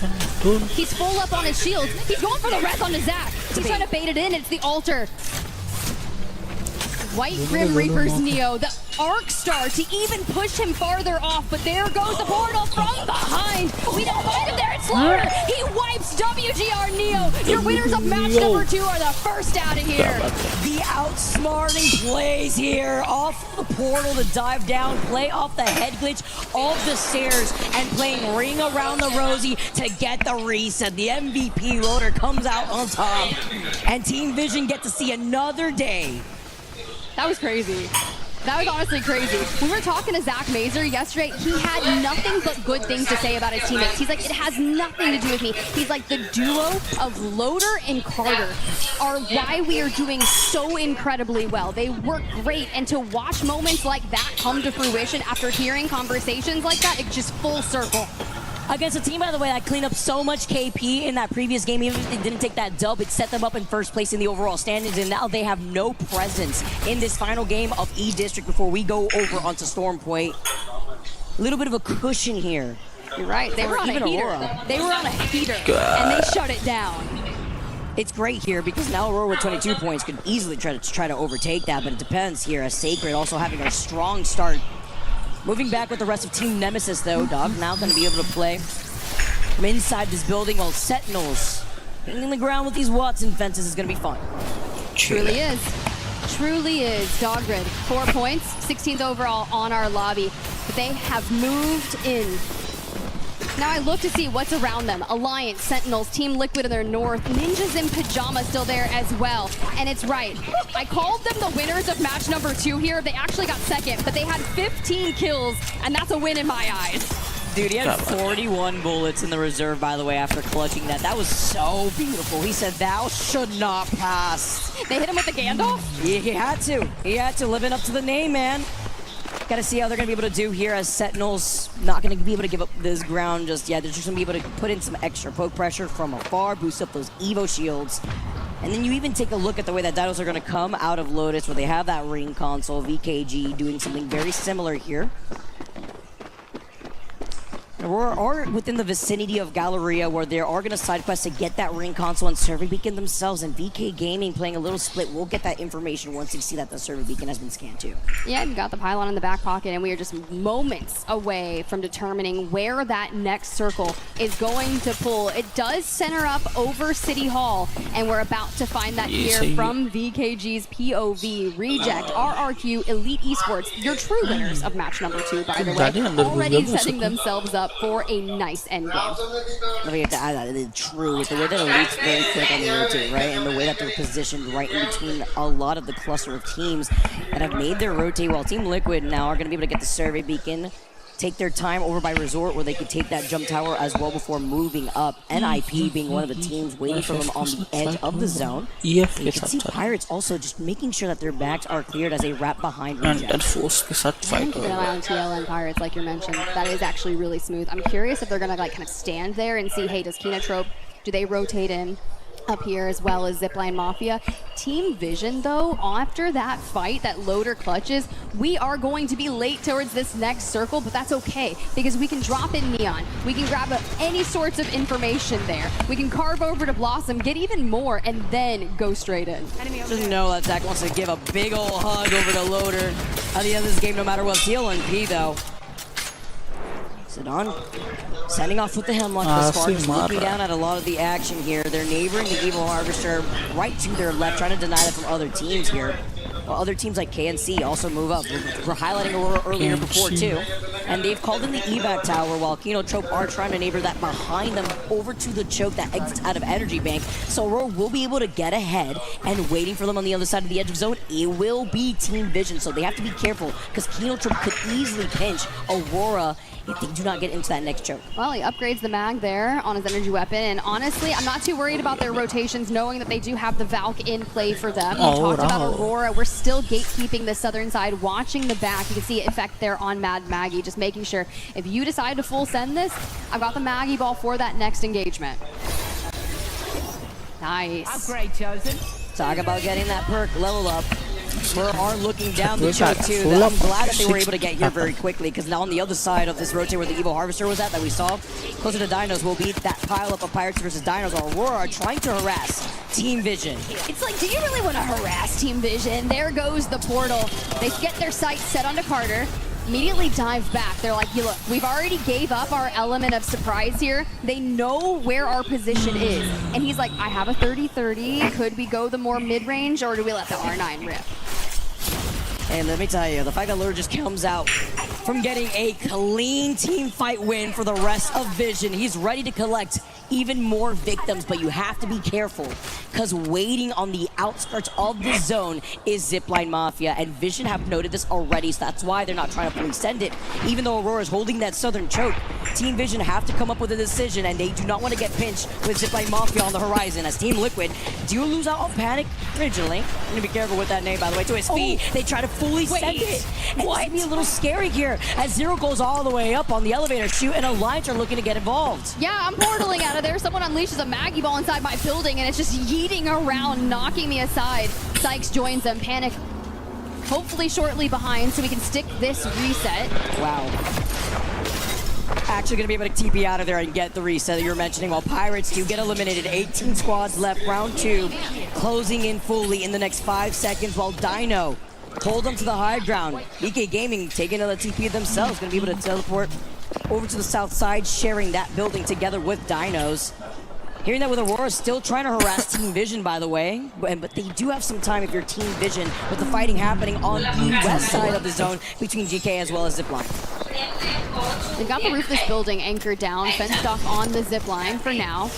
And Dinos had one good clean fight in the last game and got a 10th place. Now I was like, we're just gonna have to keep stringing that momentum together and know that they've already done it here thus far. Vision fresh off a reset, taking some angles, but burning alive. Maggie ball in hand though, to be able to provide support to Loader and Carter as they start getting more forward.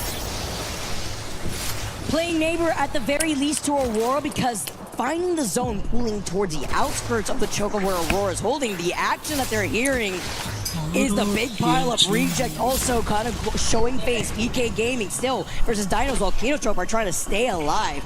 Neither of these teams have given up that space, and I did see Saker go down earlier in the feed. Team Nemesis couldn't get that full reset because he did get dirtied beforehand. But a lot of these teams are playing on the outskirts of the zone. Sentinels, Dog Red, as well as NIP, E36 taking to the sky. They hear Rez here, and the Kraber in the hand of Legacy. All right. That would be a little cheeky right there as he's finding more of these individual players flying above. He was trying to lead the shot, and I was hoping it would have connected, especially if you're going to have an infinite ammo Kraber in your hands. And all of the time to use it. You're just outside of where that next circle is pulling towards. And for the teams that are out towards your west, if you just grab a knock here and there, that really puts a thorn in the side of their rotations. Oh, no way. No way. Victim number 1. If I just hide here and crouch long enough, no one will ever see me except on the other side of this Kraber at the hands of Legacy. Gets the 150 though. Here's the action on the outside of the zone, because now SAUL are going to be able to focus on NIP versus Sentinels, and Dog Red will get involved in that fight too, while Team Liquid have set down their portal, and with the TP down at their feet, hearing this big pile of NIP now, are kind of stuck between these two teams. Playing off the high ground is the beneficial position to be in, but the beamage coming in the side-by-side as the zone closes in. And Sentinels are kind of still in the dead center of the chaos that is occurring down on the low ground. They're just basically getting the fulls for them as you see Dog Red is going to fall here. Monsoon needs to get back healthy and will do just that. But the fight is not over. They set their sights back on Ninjas in Pajamas, and Vayne and Kirev are doing enough to get that attention away so Cole can get back to fighting form. Getting pinged from the distance though. Skirv looking behind just in case, and it's going to be Team Liquid who's creeping about. Setting them up on the high ground originally, now splitting their attention, but Zero's taking a huge chunk of that damage as Panic tries to clear the bus side. Zero dropping down. He's got the big med kit, but he's resorting to the slow heals for now. We get a little zoom in too from the side-by-side of our players. Sentinels with their comps. NIP now Curve looking behind him with some safety, while Zipline Mafia in some trouble. Can they be able to get this res is the question, with E36 playing right below them. Zipline Mafia Sensei. All right, I see that fun little logo of Kazakh there. Excuse, back up on the feet. The res comes through while we hold the angles, making sure that we keep the damage flowing. Alliance falls in 17th place. Team Liquid to join them.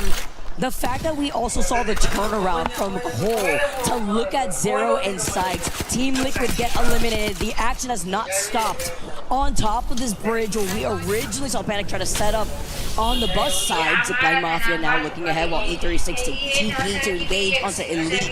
Once the zone closes in, though, it's going to be a bloodbath for the teams stuck on the outside. Sentinels, S8UL, E36. They're sending their units out so that way they can TP in like Sentinels is doing here. Off the right to the Arc Star right in front of another team.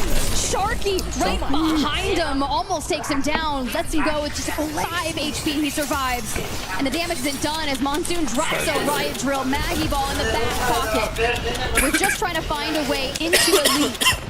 Or at least keep them inside. The fact that Zipline Mafia get even more KP, by the way. Vision eventually get eliminated. I saw that Kraber in the feed. Legacy has not stopped. That's what happens when you get the infinite ammo too. You just let that Kraber sing. Zipline now move in. Momentum in their side here as they get the bus for free. Pinging ahead too because they gotta keep moving forward. Sentinels are looking at Elite, and this is the opportunity for Zipline to try to coexist on the other side of the building, that away from Team Nemesis, and to 3P that fight. We're about to be into the top 10. Zipline Mafia is one of 4 or 5 teams in the north. And Weak just needs 2 seconds to go. We don't get it. Zipline Mafia fall. Hold on though, the way that this fight has not stopped. Sentinels primed and ready and looking different. S8UL though, having the threatening Kraber and looking down in the fight that is Sentinels and Elite Dino. With 10 squads left, have been able to obtain 4 KP. They have the safety of these buildings, but it's not safe into that next zone in the next 40 seconds because they will have to start moving up where you see that member of Aurora still hanging up for dear life if they can get this res. That's what you're hoping for. If you're Hiarka, you want to pull out the Hail Mary and get the teammate back in, but Dinos do not let that happen. Sentinels still finding their path. They get ahead of the other teams in the north and find their path into the next circle. Where they go, oh my goodness. The second time they do this. Wiping out Nemesis. They're back to the lobby as Elite are cleaning up heads. 5 total KP. While Sentinels, I'm loving the way that they're moving right here. They try to re-engage onto Elite, but Monsoon's left 1 shot. The missile, the drill's just doing too much. Monster is dancing around the portal as he does back before he is awaited on the other side of that portal. Could only live for so long as they take him out at the hands of Dino, and Sentinels get eliminated. Do we get a full reset here? Because we know teams are looking to put pressure on that, but for now, they're staying alive in the north. VK Gaming. We turn our attention towards the south, and it's going to get messy over here as Casa last alive, taking damage from all over the place, and the Dinos are resetting. Dude, Legacy is crazy. Dinos has been farming 7 KP total. Elite was 7 as well. You're looking at Sharky, though. Getting some of the extra pressure, gets a beamage here as well. Dino now dropping down from the high ground, trying to reposition on top of Legacy, who once again has been able to claim names in the feed with the Kraber. Little trade-off here as VKG get involved, and Dinos eventually get eliminated as S8UL try to get the reset. Now the next challenger approaches, a fully healthy GK. Find Sharky, take the portal, chase him down, drop a Maggie Ball in his face. The investment that we're making to find Legacy. Wait a minute, off the Watson fence too? I mean, anything to try to get rid of this player who is hiding for dear life until the wingman shots are more than enough. 3 squads left, S8UL, they get eliminated. GK now get to clear this entire southeastern side of zone while Reject and RQ are facing up against each other. This is going to be a free win for GK. It is. We've got the high ground. So long as we don't scam, we convert this. But when you have Easy Flash in the equation, tanking the Watson fences just ahead of Reject. Durice, the chow around the pylon. 5 more HP, and there it is. GK Esports convert with the power of positioning there in match number 3. We knew it was going to happen. They timed it so well to take that dub and with 7 KP in their pocket. Say hasta la vista to Mad Maggie as well as a most picked legend in that lobby. But game number 3, our final game on E-District to get those points that they needed here, Tiff. I mean, still good performance from Reject, 7 kills. Team RRQ walks away with 7 kills as well. It's been a very slay-heavy group stage here for C versus D, because all the way down to 6th place means Elite Esports, your second match winner of the day, grabs 7 kills in this lobby to turn maybe an earlier exit than you would have liked into a decent game. Very KP heavy too, in the way that you can really break down how some of these games start rather with a lull. Resets not providing themselves, as GK did get the 7 KP, but they're not the only ones, right? Team RRQ getting 7, as well as reject. Seeing the back and forth too with the Kraber shots, but not going to be able to deal with finishing blow on some of these not players as the resets were coming out. But SAUL still got that 4th place position. It definitely did. WGR Neo, 20th place in the lobby, 2nd place in the prior game. And they, honestly, I was curious what that momentum was going to do. You said it right, 15 kills in that 2nd game. I thought they were going to put down another heater, but we had 5 teams in this lobby drop 7 kills. 5. That's 35 kills. That's the majority, over half of our lobby right there. You know what it also means too is that the overall standings are probably so tight together. When we take a look at some of these highlights as well, you mentioned Dino before, VKG also trying to split their attention. This is during the time where Sentinels do get eliminated in the feed, but it's going to be with 7 squads left. S8UL were fragging out with the Kraber in hand too. For RC was also able to try to clear up this bottom ground side, and with a lot of the teams trying to contest from the outskirts of the zone, we were expecting this. And we take a look at this wonderful pop-off.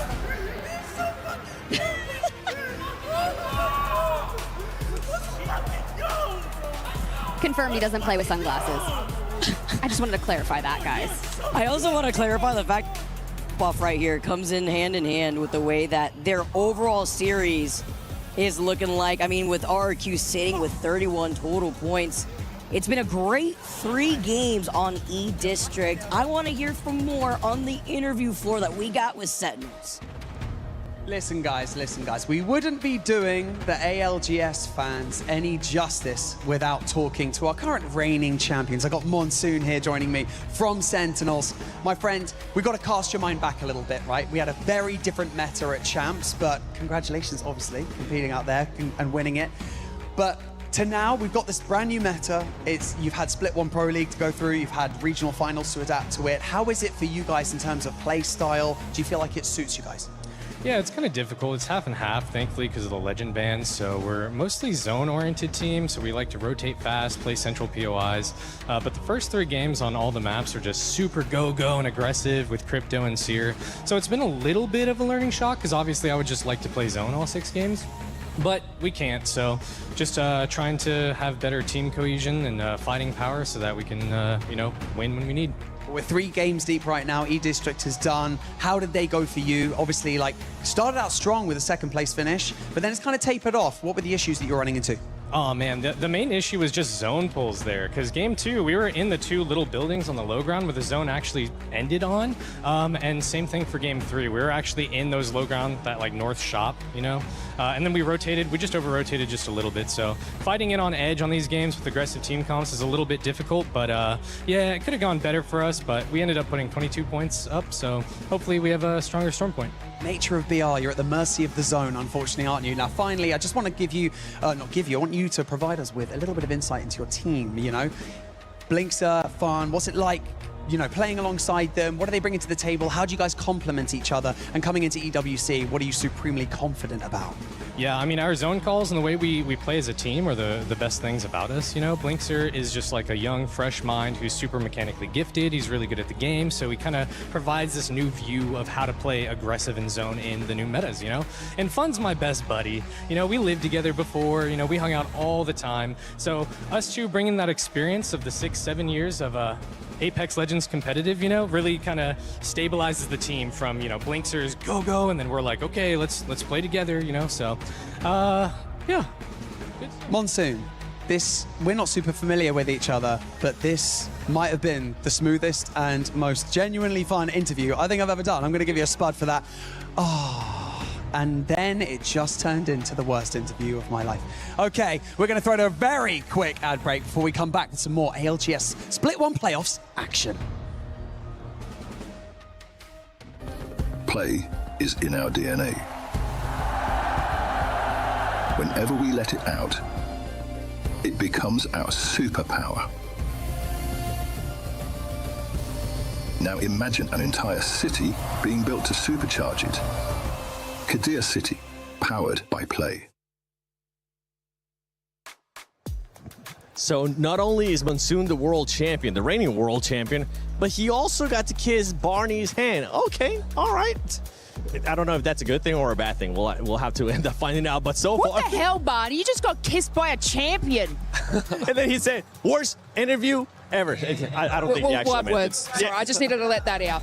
I don't think he actually meant it. And we actually didn't even get a chance to talk about this groups. Group C and Group D coming up earlier on.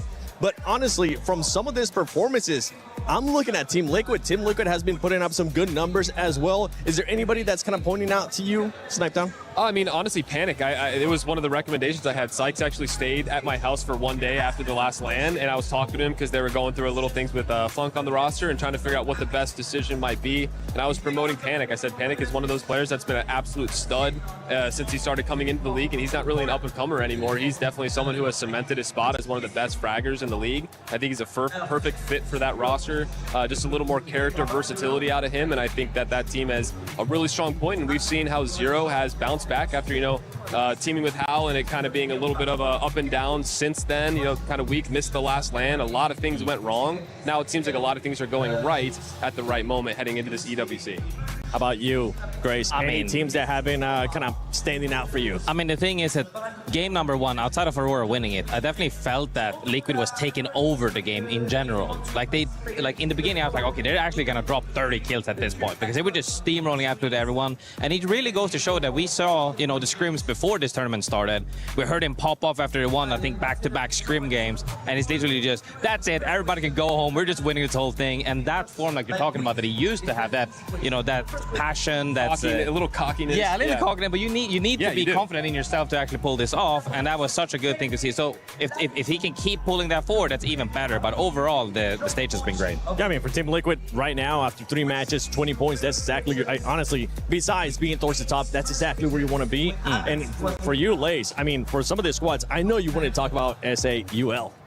I do, I really do. Look, I pulled a couple of stats. They are so consistent in placing top 10. It is absolutely insane. 75% of the time they place above that top 10. What they do struggle with is like getting more into that sort of top 5 bracket to get those extra things, but they are exceptional zone pullers. So look, it's very tight on that leaderboard here.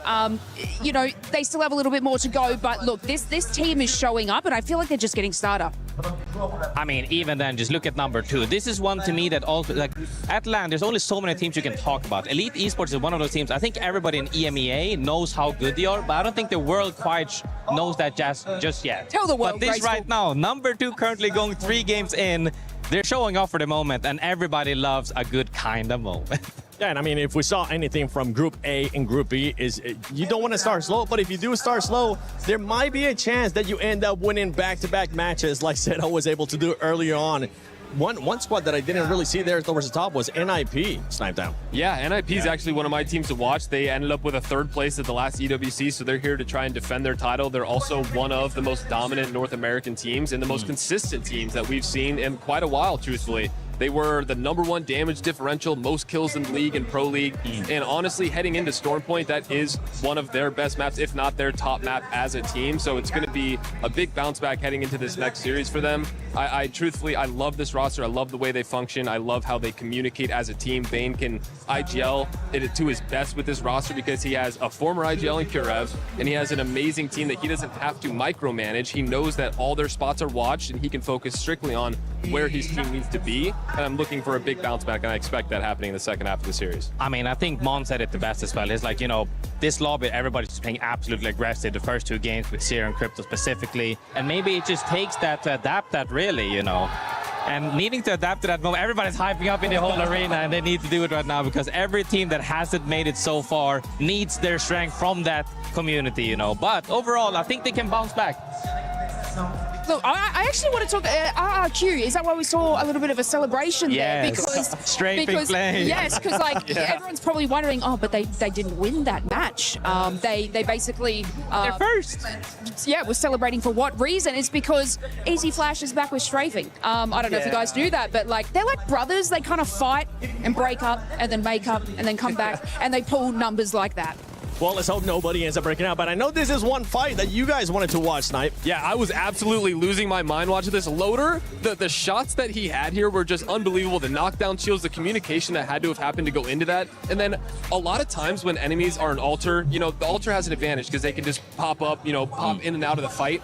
Loader used that to his advantage. The opponent, the altar, decided to use a Q to try and get behind him, hiding behind the knockdown shields. not only did he decide to take the Ultra Q, he took it back and one-clipped the guy for the 1v3. So that was probably the most impressive clip of the tournament we've seen so far. Okay, well, hey, I'm gonna be looking at those impressive plays, and I know when that happened, you kind of jumped off the couch, like, oh my God, I can't believe that just happened. I was like, oh, that was so sick. Any plays actually that stand out to you guys besides that one? If you don't have one, then that's completely fine. Zone. Oh, yeah, yes. Okay, let me talk about this. Listen, I don't want to throw shade on SAUL, but wow. dying to zone, and there's one thing if you're like, you're already 1 HP, I think that he went down in top 4, top 5, and it ended top 3 because of that. He dies to zone because he just eats so many ticks. That's way too many ticks, you know? And, you know, it can happen. It's kind of like it happens in other sports as well, where we started going the thing. But yeah, no, you can't have that happen. But if anywhere, it's in group stages. So you just got to wake up. But overall, they're still on the upper end of the leaderboard. A team that ended up in 3rd place actually in that match. They could have maybe ended up contending for the win as well if that wouldn't have happened, Lace. Well, yeah, I mean, you know, everyone's got a little bit of contention for everything, but, you know, I'm going to go back to, like, that leaderboard. It's tight. It's still room to improve for absolutely everybody. Yeah. Why is it this? It's the same as the first lobby as well. It's literally that close for it to change at any point in any moment. And I feel like we're so used to seeing someone just absolutely in the lead, you know, Falcons, always in the lead, but this is really tight. So even though, you know, you were saying before, you can have one mistake. Yeah, one day. You know what? I reckon they might even be able to have 2. It's that tight, this leaderboard. All right, well, hey, we're looking at all 4 of the groups right now for the overall ranking so far. Gaming Gladiators, I mean, they already played their 6 matches, so definitely they're going to be there towards the top. But one team that I know when we end up switching the page here that I didn't really get a chance to see much of is the reigning champions at EWC, VK Gaming. They were really kind of non-existent, at least from what I was able to see in this past 3 matches. I mean, I think once again, it's a little bit too early in the tournament to tell for sure, but if they go down crashing and burning, you even heard it in the interview as well. They said after we won, we got a little bit complacent and happy about the fact that we won. And now they said, yeah, but we still want to go back to defend our title. But is that enough? You know, everybody needs that passion and motivation to actually keep pushing. And if you don't have that, you're going to get caught lacking. That's the big one, right? We see it happen in a lot of esports, honestly. They end up winning and they're like, okay, I have achieved what I wanted to do, but you need to continue to have that drive. What can they do to make sure that that drive is still there, Snipe? Yeah, I mean, honestly, just remember the feeling of what that tournament win was for not just themselves, but for the region in general. Literally put the entire region back on the map when a lot of people were counting them out. And they're one of the few teams. I mean, 2 of the top 3 teams from the last EWC are still full rosters from what they were before. So it's kind of rare to see a team that had some struggles after a win be able to bounce back and come compete. And I think, you know, that motivation of trying to defend that title and be the only team in Apex history to have 2 EWC trophies would be legendary. Okay, well, you're seeing it right now on your screen. The first 3 games at E-District are done. Now Storm Point is coming up. I'm going to put you guys on the hot spot. Graceful, I'm going to go with you first. Which team do you think is going to perform really well here in Storm Point? Aurora, and this is because when we saw them play as well in Pro League earlier on, I still remember we even had an interview. I think he hit endgame 6 for 6. And if it's any map where you can consistently hit endgame, it's Storm Point. And E-District that we already passed, but Storm Point is the second best to that, of staying consistently in endgame. And then for you, Snipe, quick, just tell me a team. It's going to be NIP strictly because of the damage output they have. Okay. There's a lot of open space, and I think that'll help them out a lot. All right, Lace? Look, Storm Point's just a different type of beast, isn't it? You know, you watch E-District and people prioritize, like even SAUL, they basically have prioritized E-District, but didn't perform that well. But I do worry about sort of Storm Point for them, but look, it's a different beast. But I'm going to have to back up Aurora. Aurora. Okay, we got Aurora, NIP. You know what? Onset, Dan, let me know who you guys got. NIP, Aurora, you guys are going to switch it up? Maybe Let's have a discussion. Let's think about it as we head into the back end of this series. 3 games to go. Dan, I'm going to throw this one over to you, my friend. We're heading into Storm Point. Who are your gorgeous eyes looking at? Firstly, apparently we're on first name basis already, me and Seven. Like, he's only been here a whole minute. He's no joking. I've known Seven for years. Who do I think, you know, they made good points, right? The fact that SAUL prioritized E-District, now you're going to a Storm Point, you'd think maybe they're going to struggle. But maybe they prioritize E-District because they know they're good at Storm Point. They know they're going to be better on a map that they played a little bit more, and it fits their comp a little bit better. Or if you think about what Monsoon was saying on the main stage earlier, after the first 3 games, it feels like the game kind of slows down a little bit when you get rid of the Crypto, get rid of the Seer. Now we get rid of the Maggie, and we go into game 4, where in our last set, we saw a bunch of Valkyrie, and then Valkyrie was got back. Yeah, you're seeing a lot more defensive compositions now that like you say, the aggressive legends have been removed from the pool for the time being.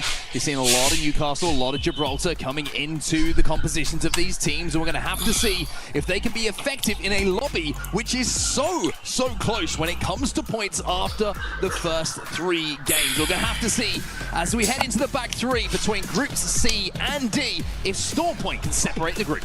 And a lot of teams do rely on Valkyrie. Valkyrie is definitely a bit of a crutch for a lot of these rosters, and this is going to be such a vital and important game here in this series. If you do not put points on the board, with Valkyrie potentially getting banned here, that puts you into such a tough situation going into games 5 and 6. Well, the good news for GK is they were the team who took the victory in that last game that we did see on E-District. A very simple win for them in the final moments, just controlling that high ground and being able to just clean up the final pieces that fell their way. And with 23 points on the board, I think it just shows, even with a win, Dan, how close this lobby currently is. A win for GK, only 23 points on the board for them, as we're heading down towards Team Liquid at Barometer, as we see where that zone's going to be put. So interestingly, looking at the pick rate for these legends, I was saying, you know, we saw Valkyrie banned at this stage in the previous set. It's actually Gibraltar who is an 80% pick rate going into this lobby. That changes things significantly going into these next matches. If you think previously we got Gibraltar all the way through until match 6. So that means those teams who I was talking about there rely on Valkyrie a little bit, especially some of the APAC North teams. They're going to have Valkyrie in this next match. Just looking at Team Liquid as well, good news for them is they have ring console, so they're going to know exactly where this zone is going, so they're going to have the pick of the buildings to play here at Barometer. Looking over at TLM Pirates as well, they're making their way from Echo HQ. Sanote and Zipline Mafia, they also have a console, so they'll be able to head in pretty quickly in towards where that zone's going to be. Sentinels, we heard from Mon saying they like to play the center POIs. Well, they're playing exactly that here from Jurassic. They should have good priority to this zone as well. Yeah, according to Monsoon, we should see a few more points being scored by Sentinels, to be completely honest. As now they should be able to play their more zone-focused style, push themselves through perhaps a little bit higher on those leaderboards.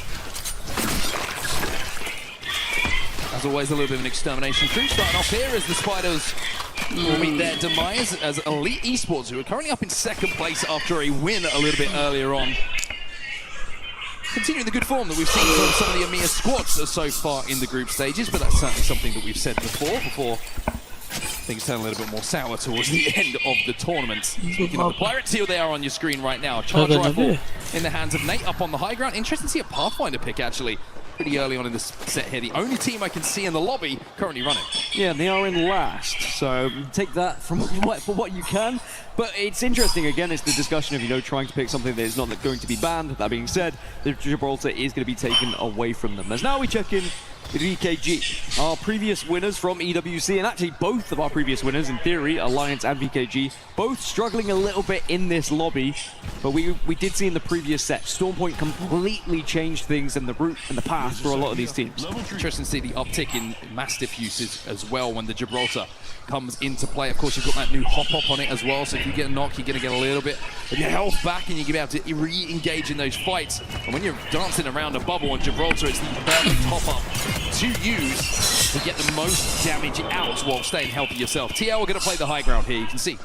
This is where they've chosen to play from. This almost guarantees them at least the top 10 spots should the zone start to pull their way down to the southern side of Barometer like it looks like it will. But they're going to have to do it with white armor. And I think the fact that there was no Evo near them has also influenced this choice down. Playing up on the high ground, being able to pepper damage out, it guarantees them being able to get blue without really taking any risks and really putting themselves at a disadvantage.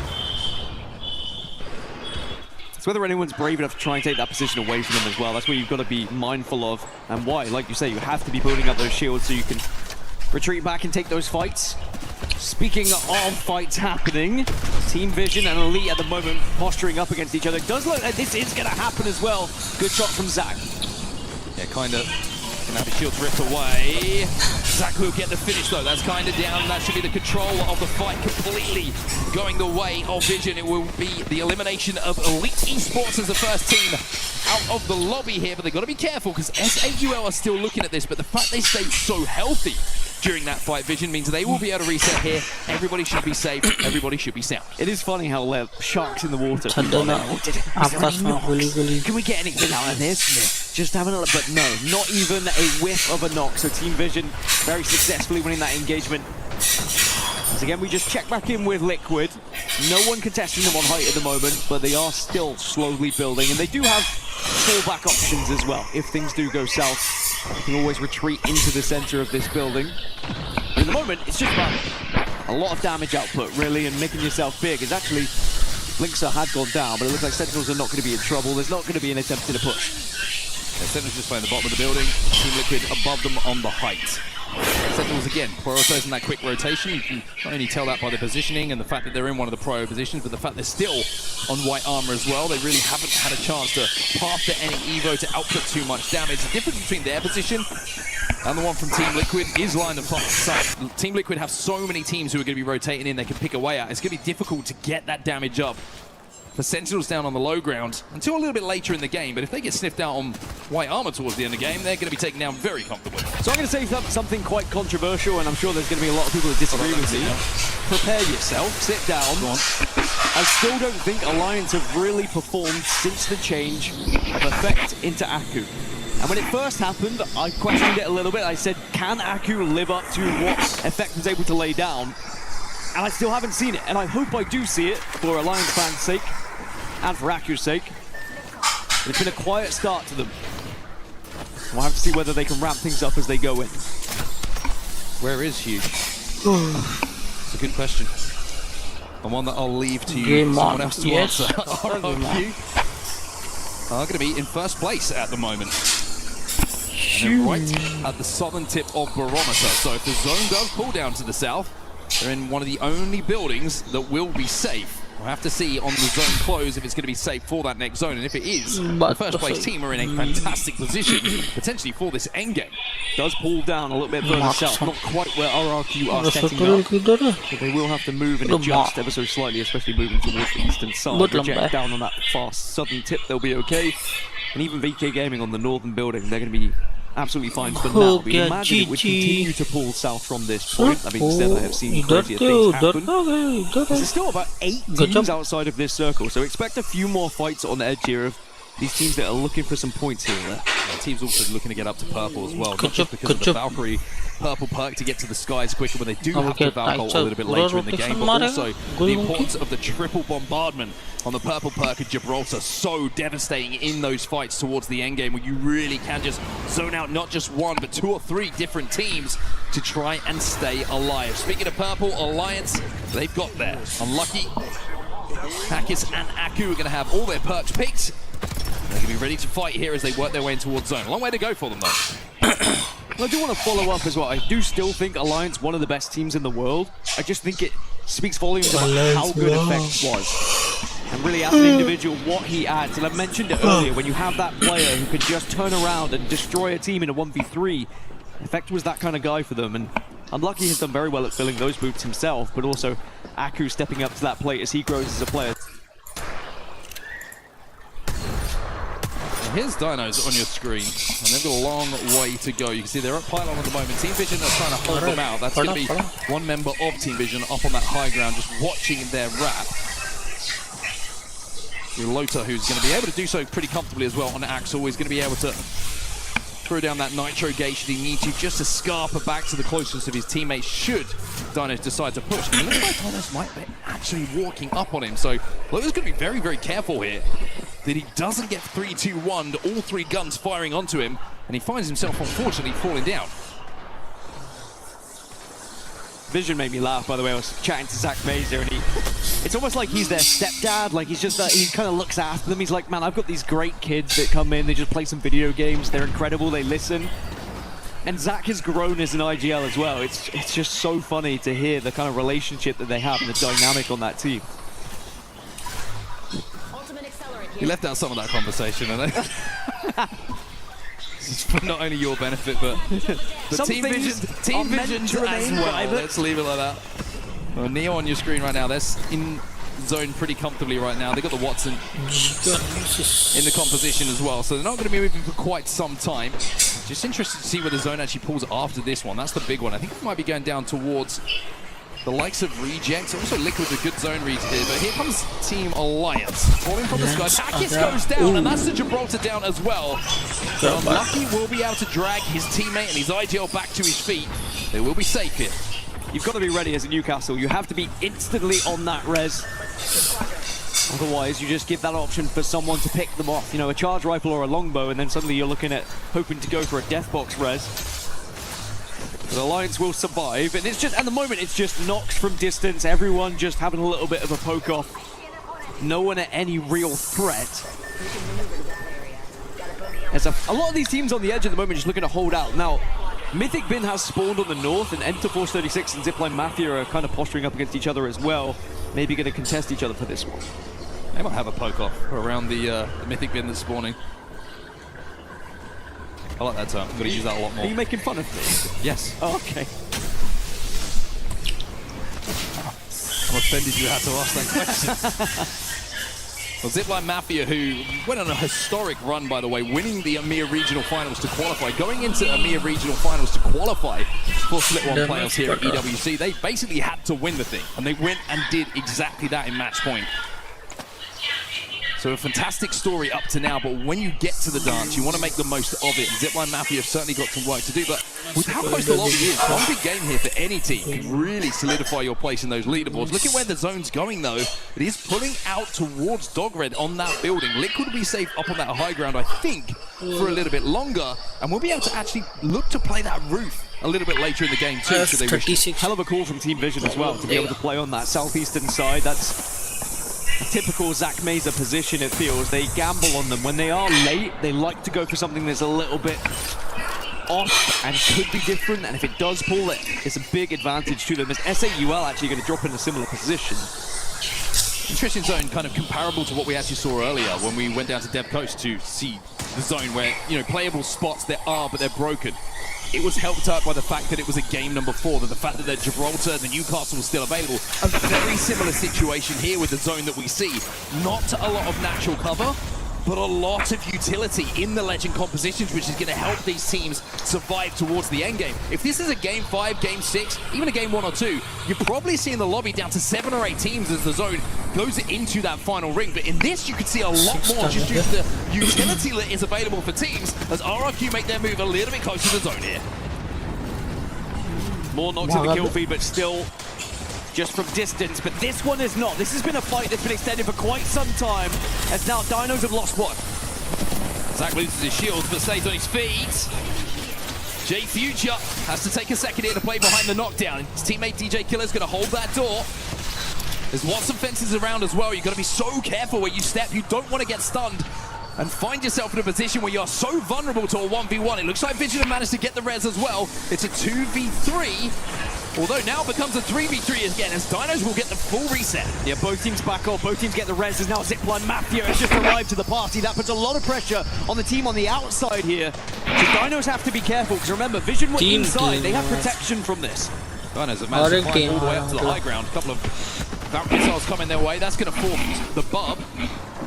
DJ Killer's trying his best to get his claws onto the top of that, just to climb up to join his two teammates. But with the bubble being burnt, that makes it a little bit more difficult for them to survive if they take this fight. Anyway, looks like it's going to be happening right now, and it's going to be Dinos who get that first initial damage. Initial damage, you do follow up? Yes, you do. You've got to get rid of the fences, though, and you will, and it's going to be 2 going in their favor, and it looks like Vision are falling apart here. Can you escape, maybe? No, you cannot. Vision eliminated in 19th. Now, will we see Zipline Mafia re-engage? It looks like no. They are happy to be trolls under the bridge right now. By the way, all the meanwhile, Alliance have been able to get kind of north of Dinos, holding this eastern side, because they were able to just fly in for free, walk in for free, it feels like. Yeah, Alliance just valvoed over the entirety of the lobby, played that spider choke, and now we'll have a pretty good walk into where this zone is going to be going. Remember, they are on Baby Comp as well, so they have Newcastle and Gibraltar available to help them hold down that spot, increase their survivability chances as that endgame starts to take place. Everyone else who's on the western side of this zone has to go through each other. That's where the lobby will start to cut itself down, as Zipline Mafia, as we see on our screen, still hold that bridge position. Yeah, a lot of the teams on the east have a chance to pick up some big points, as now BKG down to just 1, but the res is happening, and they have been able to find a trade of their own. They're kind of backed into a room at the moment of EKG, and they only have 23 seconds to try and win out this fight and actually plan where they're going to move. It's always frustrating when you're this close to ring closing in. Someone engages with you and it just takes away that opportunity to plan and talk about where you're going to go. I think so many teams are still outside of this zone and it's starting to close in 10 seconds time. The problem is nobody knows where to go. Two teams who don't know where to go right now are staring straight into each other's eyes. That's going to be Alliance. The queue lasts a little bit longer for them. They get that initial damage and it's down to J Future on the Gibraltar to try and clutch it. Alliance will go down thanks to the lobby and it looks like Dinos will survive. Yeah, that was Zipline Mafia from under the bridge is now enter Force 36. They see their opportunity and they will enter as a full 3 here. Dino, sadly, they will be able to toss some left behind remnants, but E36 will pick up this position as now Team Nemesis decide this could be a chance for them. Everyone dropping from the skies from the Falcons, just looking to find somewhere to play. Just as going to be able to get the castle wall down and changes to that massive to try and ward off the pressure coming from Nemesis. Team Liquid still inside the zone though, still up on that high ground and still able to take advantage of so many teams who are going to be falling into the open. Neo will be eliminated from the lobby next. 15 squads now remain. Team Liquid now taking a little bit of ring damage. They have to move to the other side. Remember, Sentinels are below them as well as Nemesis now have the castle wall out. Reject have been taken down. Pirates are eliminated as well. It's 13 squads as Nemesis are under pressure. Sacred with a triple take. He'll make this interesting. He makes it very interesting, but he can't clutch up. As E36 will just about survive. Ninjas in Pajamas, another dud game for them. They will fall out earlier than they would have wanted to, but with the bubble down, E36 will be safe and will be able to reset here. All the meanwhile, Zipline Mafia have played this perfectly. Not only were they helping out on damage and forcing those teams on the east to fight, but now they have taken center zone here. Their main worry is going to be Enter Force 36 right now. If they do take that engagement, they could be in a game-winning spot. Oh, Trop gets the bubble down, but not before he falls down himself. It's KNC putting the pressure on. The Falcon from Noxy says, I'm out of here, boys. I'm going to try and get us a few placement points. Hover in the skies and see if I can find somewhere to land. It's KNC who will come out this one strongest and a Kraber in the hands of Chappie. I mean, smart play. You can definitely pick up 1 or 2 placement points depending on how you play this one going up into the sky. As there you go. There's your extra placement point just from Falcon up because Aurora just got eliminated. Aurora gone. RRQ now look to get involved in some of these fights. SAUL only got 1 player on his feet. It's Jesco on the gibby. He falls to his knees and he falls back into the lobby screen, and RRQ take the zipline back down as they have to now worry about where the zone is going. Everybody is being forced towards his zone and there's barely anywhere to play. RRQ are fighting so well together at the moment.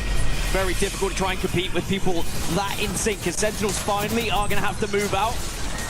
Blinks has gone down, and sadly, there's just too many teams looking at them. This is really, really rough. So many teams are refusing to rotate to zone. They're just looking for KP. Possibly recognizing that it's going to be difficult for them to win this game, so they're trying to maximize those points through kills and taking the teams out around them. RRQ now with the Jimmy bubble down on that low ground. KNC look across them. GK will be eliminated. VK will be eliminated as well as we down to 7. Down to 7. Zipline Mafia still dead center of this zone as RRQ is still somehow alive on this southern side and actually forcing their way in. 1 remains on Sentinels, by the way. It's going to be behind RRQ here. Kraber. You peek. And Chappie will look to teach. Almost manages to take the skull off of 1 player. They're going to have to survive for now. Another fight going down. Over to his east. It's going to be involving... Look on your screen right now. Sentinel's just been eliminated in the meantime. Dogred will go down. It's KNC who are starting to pick up KP after KP from this high ground position. And Team Liquid might be next. Zipline Mafia now being contested themselves as WeQ on the Gibraltar has to spray with that R9 and has to try and clutch. Straight from Flame, he's down into 1v1. Pricey lost alive. Last alive, you've got the Gibby, you've got the bubble, you've got the shotgun as well. Pricey slams him home. Zipline Mafia out, Team Liquid. Now after dropping here, they can get very aggressive here, and it's 2 versus 2. It's a 3 versus 1, it's a 2 versus 1, it's a 1 versus 1, and Zero barely has any KP. Sighted trying to stick the knock. E36 looking to move up on this as well as KNC takes to the sky just to try and survive and buy a little bit more time.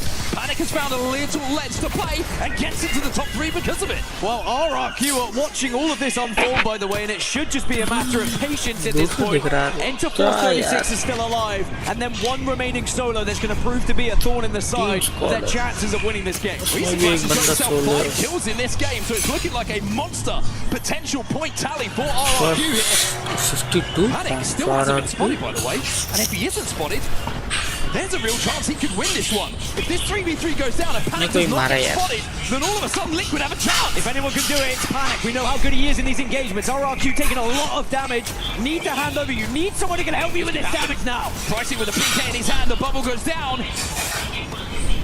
Jizzler with a massive in his hand. Where's Panic? Strafing Flame.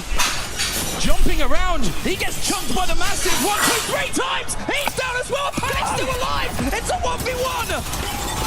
Panic does it for Liquid. Team Liquid. कहाँ एक बंदा बचा था? The sneakiest of Valkyries. एक बंदा Finds a बचा था spot to निकाल play, दिया. and the young man comes up clutch for Liquid.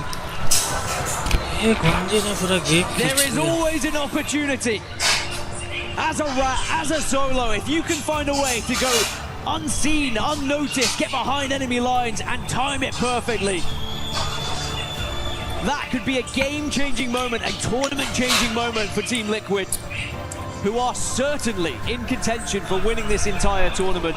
They have the players, they have the history, but it's those clutch moments that you need to become champions. All the meanwhile, still incredible points found from the likes of RRQ, who will continue to be at the top of this lobby. Aviators are out, and why wouldn't they be? It's a great game for them, but I mean, you just saw what was happening. Everybody lost. Panic.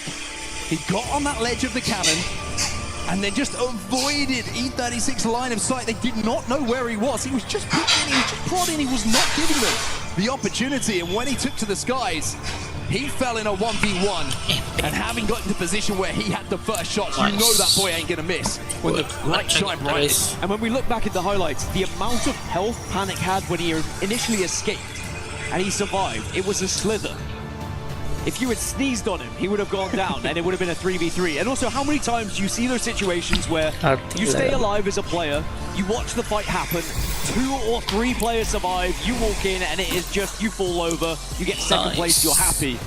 But with the amount of damage that was being done between both of these two teams, it gave Panic that opportunity. And again, you just had to time it right here. This was the fight that gave them the opportunity to win. And then Panic, it's as simple as that. And we're a new player on the team. We're a young man who's been given an opportunity to step up onto one of the most storied players in the ALGS with wins under his belt in Zero. Sykes has been there before, been in finals, been close to winning those big tournaments. To have a play like that happen early in the tournament, it makes you feel like you belong. Now, don't get me wrong, Panic felt like he belonged probably 2 years ago. I mean, you've seen the confidence that the kid has, but those moments are massive. And the reason you see RRQ react in the way they just did, they put a 17-kill game on the board alongside that second place to put 26 points down in match 4, putting them at a total of 57, giving them a 20-point lead going into match 5 over Team Liquid. Such an advantageous position they find themselves in with 2 remaining now. And remember, Valkyrie will still stay alive going into matches 5 and 6, and you look what so many of these teams were able to do in that game thanks to Valkyrie. You can have one more opportunity to do it again, but this time, no Gibraltar. Well, that has made the lobby a little bit more interesting when you're looking at those overalls. The performance from RRQ has given them that gap now. They have a gap at the top of the leaderboard. Of course, we're talking about cumulative points, but it took fantastic performance from them that's going to make these next 2 games a lot easier for them when it comes to pressure with the situations they find themselves in. For the rest of the lobby, they're going to be looking at that performance as a blueprint for what they do in these next 2 games. One big game, and all of a sudden you are flying up those leaderboards. Team Liquid had a damage difference in that game of 4,470. That's that higher barometer, baby. Pointed it out right at the start of the game that their aim is just going to be building up their shields, dealing damage, forcing people away, forcing people into uncomfortable positions, and then later on, they were able to take some of the priority space. But then you saw in the replay, you may have heard in the replay, Zero saying, who inted us in that point? Because even despite the int, they were able to survive with that single player and go on to win the game. And yes, they didn't get the most points in the lobby, but that win is so important for confidence, not just for Panic, but for Zero as well. How many times have we watched tournaments of Zero IGLing? We haven't quite got there. Perhaps confidence starts to dwindle a little bit.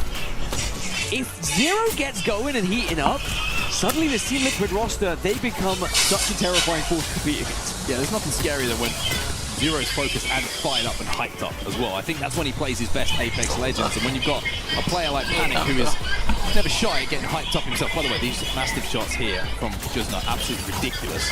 Those 3 that he chunked inside and around that bubble were absolutely beautiful, but when you've got a player who is going to be as fiery as you are, as motivated, as pop-off, what's the word I'm looking for? Pop-off orientated. That's the one I'm looking for. It's going to motivate you as well. It's going to bring out the best in you, and I think the Panic's been a great addition to this team, even though there's a little bit of a gelling process. Liquid coming into this tournament, for me, we're a team who haven't been spoken enough about. They are serious when it comes to winning this tournament. And those extra, 7 points that were just gathered in that single moment from Panic as well, that could be the difference maker from getting into the next stage and getting into the finals lobby, to be honest. And you don't want to be one of those teams competing in the survival stage and then finding yourself having to play a long, drawn-out stage where you could be comfortably putting your feet up. And then you remember as well, you qualify immediately for finals, your POI draft becomes a lot more enticing. Exactly. The places you're going to be playing from in every single game in that finals are going to be a lot more enticing. And that's what things are looking like right now when we do look at our series results. RRQ on top, and that is that gap that we were talking about. 20 points now the difference. 32 kills, by the way, for RRQ at the moment. That is a big difference to the rest of the lobby. Most of them coming in that previous game. But Liquid, with that win in our game that we just saw, now find themselves in second place with 37.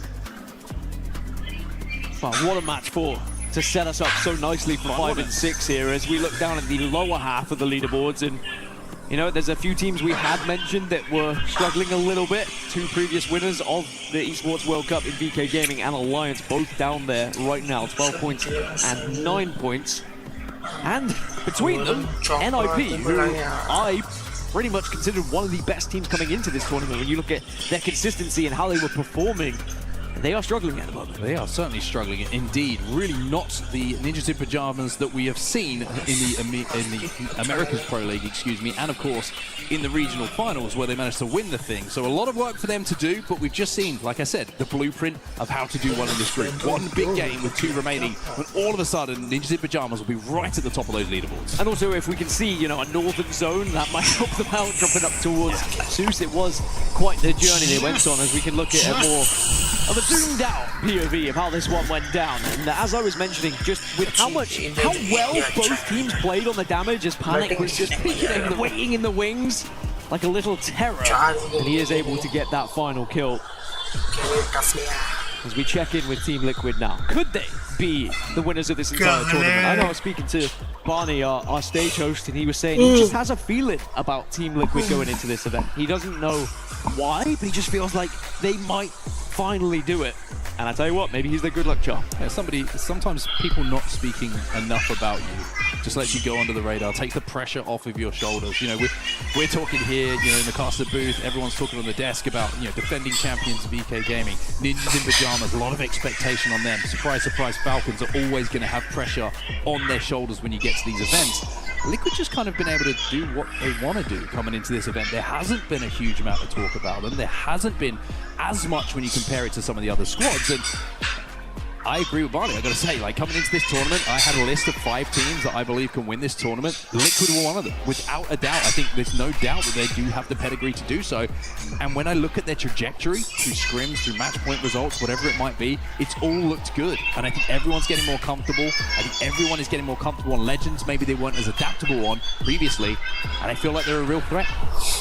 It's always nice to see players being rewarded for trusting in other players, newer players, upcoming players. When we saw Panic originally on TSM, we were looking at each other like, all right, this guy looks like he could be the next big thing. Zero takes that risk, picks him up. Sure, there hasn't necessarily been all of those results coming instantly flooding in. Could all be worth it if suddenly you're at EWC and you find yourself winning. Yeah, and I mean, he's also had to change Legends from what he's been comfortable on. Obviously, previously he's a massive entry fragger. Now he's having to play some anchor roles and some of those anchor Legends. And something is going to be found here for NIP on your screen right now, because things ain't looking too good for the boys on your screen. But one game can completely change that, as we've just seen in our previous one. A big game from this team, who have been known to drop big games as well, and all of a sudden we are changing the conversation. And if we could take anything away from the previous series that we had earlier on today, we saw 2 back-to-back wins in matches 5 and 6 for Zeta Division, and they suddenly soared all the way up from 20th to top 6 perhaps we can see something similar here for NIP going into these last ones. They can show us why they are considered one of the best teams at the tournament. So much history now with these teams and expectation and what they've done before, and are they going to match up to that? Are they going to go one better? It's the beauty of watching the Apex Legends Global Series, and if you're watching right now at EWC for the first time, you've come through, well, first of all, welcome. Secondly, we hope you enjoy some of the action that you're seeing here on our stage, and we also hope you're enjoying some of the stories of these players, because they've been doing it for quite some time, a lot of them.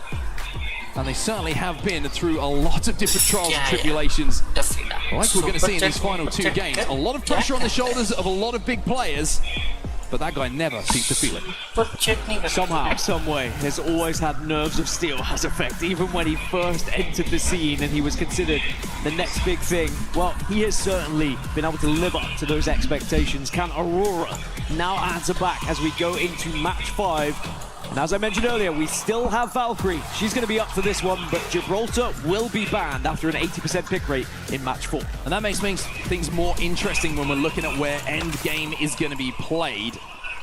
As that Gibraltar bubble, like we saw in the previous game, was vital to the team's success in towards finding somewhere to survive in those final moments. Team Liquid, that win was a good one, and let me tell you, the zone's pretty good for them as well. We are going back down towards Barometer, and Team Liquid, who just managed to pick up a first place from their POI, might be thinking about going back to back. The same pull, but it's pretty darn close. You know, we often get repeated zones in ALGS, somehow, some way, it still happens. But Team Liquid will be delighted when they eventually see it. As you're quite rightly mentioning, like, do they even have a ring console here to work with, which they don't, so they are not going to be able to get that information just yet. There is a survey beacon that they can potentially use a little bit later, but often it's used just to gain Evo. But they're going to see dinos arriving from the southeast pretty darn soon, which will give them a little bit of an inkling. I was going to say, if they do hit it, they're going to see half the lobby on their screens, and they'll be like, I think it's coming our way, boys. So Team Liquid, with the opportunity here to look for at least another top 5 performance from what we saw in that previous game.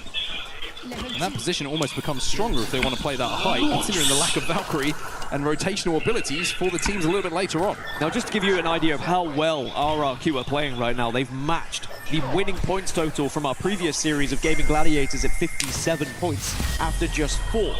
If they carry on this trajectory, they are going to be such a dominant force, or considered one, especially when you look at this lobby and some of the teams that are involved in it. I thought this lobby was going to be tighter, to be honest, but RRQ have been able to just put themselves head and shoulders above the rest. Nemesis have got a long way to go here before they get towards Barometer. That's going to give them the idea that everybody is already ahead of them. 21 enemies going to be scanned by that survey beacon. The evac goes down. On white armor, they've decided that the quick rotate is the play here. Now, we've mentioned players that have been built up, and the next big thing, as this gets destroyed, not built up, Sacred, I feel, is another one of these players who is potentially going to be the next big thing. Maybe he is the next big thing, I don't know. But this is his first real major LAN where he has been part of a major roster. We did see him at the ALGS Open, but we have seen him compete, of course, through Pro League. And Nemesis have trusted in Sacred, and he has been phenomenal throughout Pro League. The numbers he's been applying, just insane. And Nemesis having the evac destroyed, they're going to choose to go towards Cenote now. They have the option to hit the survey beacon there, and they can also just wait for the next ring information as well if they choose to at Cenote. They can dip into the ring once it closes to hit that ring console.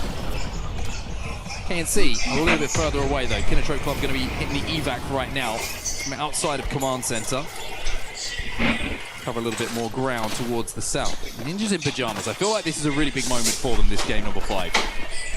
A weak performance here would be very, very disappointing for them. A lot of teams already in front of them in zone as well, and not a lot of Evo on their path as well here, Dan. This is going to be a really tough one for them. They haven't even managed to get up to blue, and Vayne is almost blue in the face there as he exhales, has to jump into the void to survive.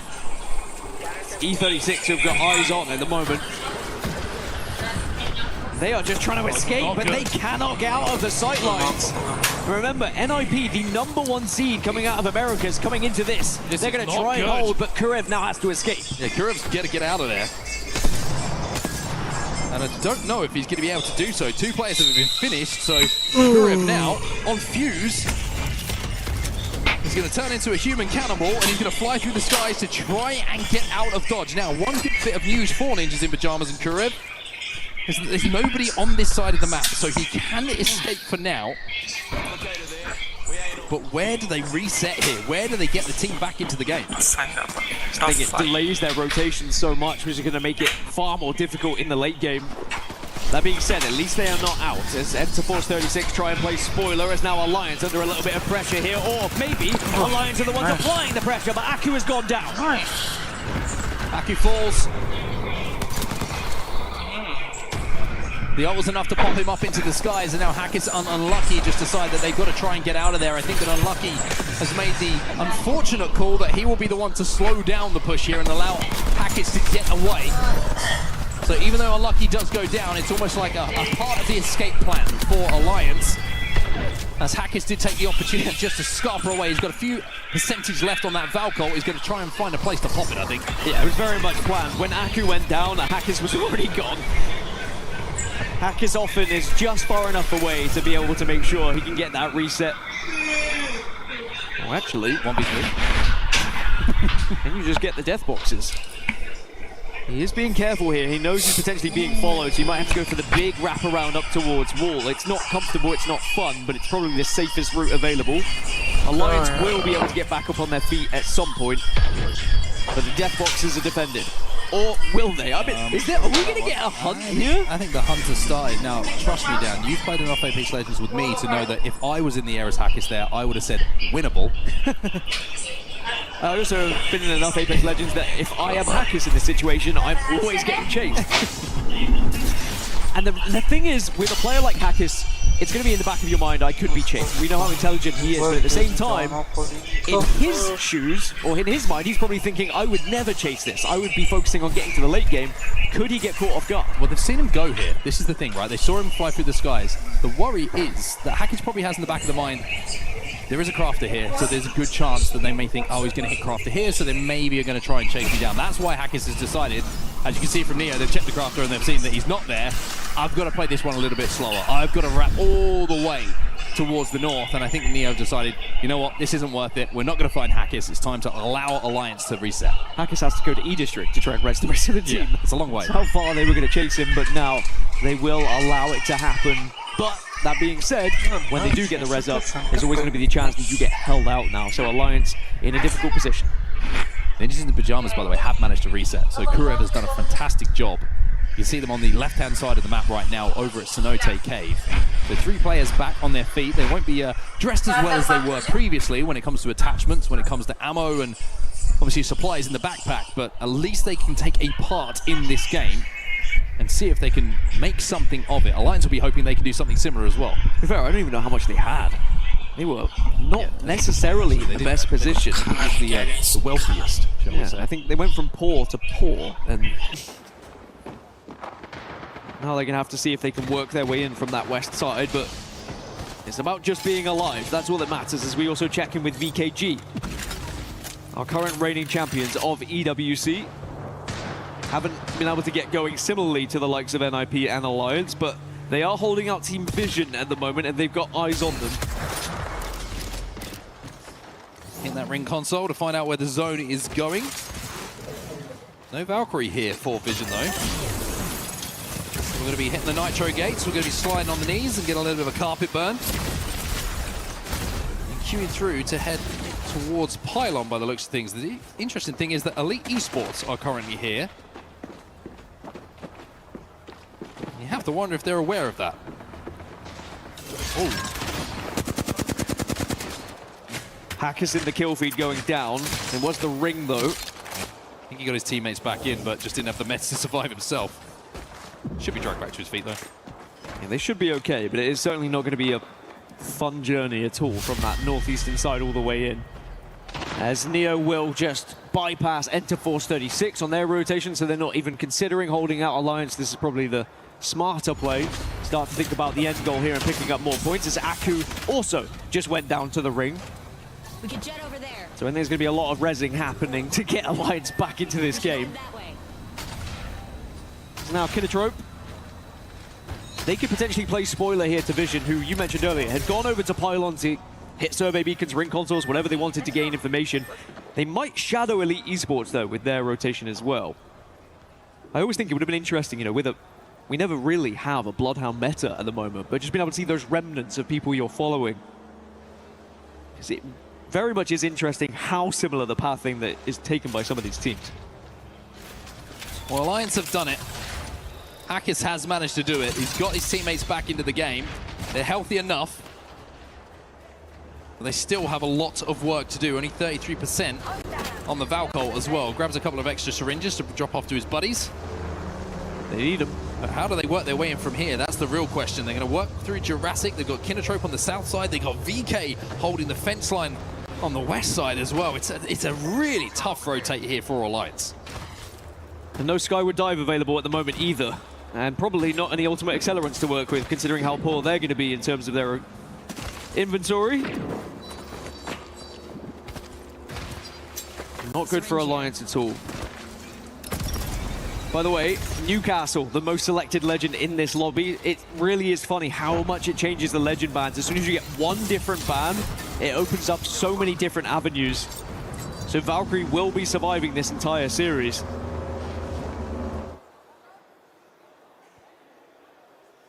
Alliance are safe.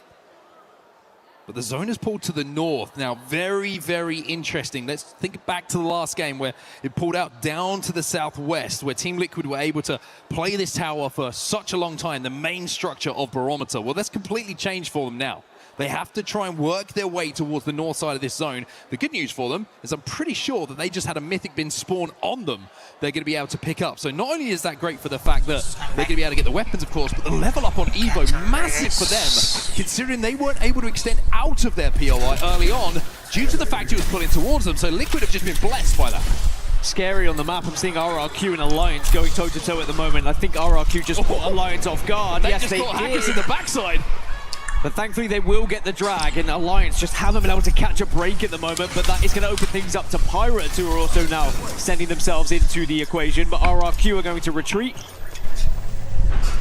There's a lot of respect being shown to certain teams at the moment. You don't want to overcommit to one of these fights, because as soon as you engage, if there is the potential of a third party, you're going to lose. Well, hopefully the Alliance prayers are answered here, as unlucky Aku and ALGS probably looking to go to the skies very soon to find a place to play. ALGS rips the Valcolt. We'll have to see where they land. Elsewhere, Ninjas in Pajamas, they've finally got into a more advanced tax bracket and have got up to purples and blues.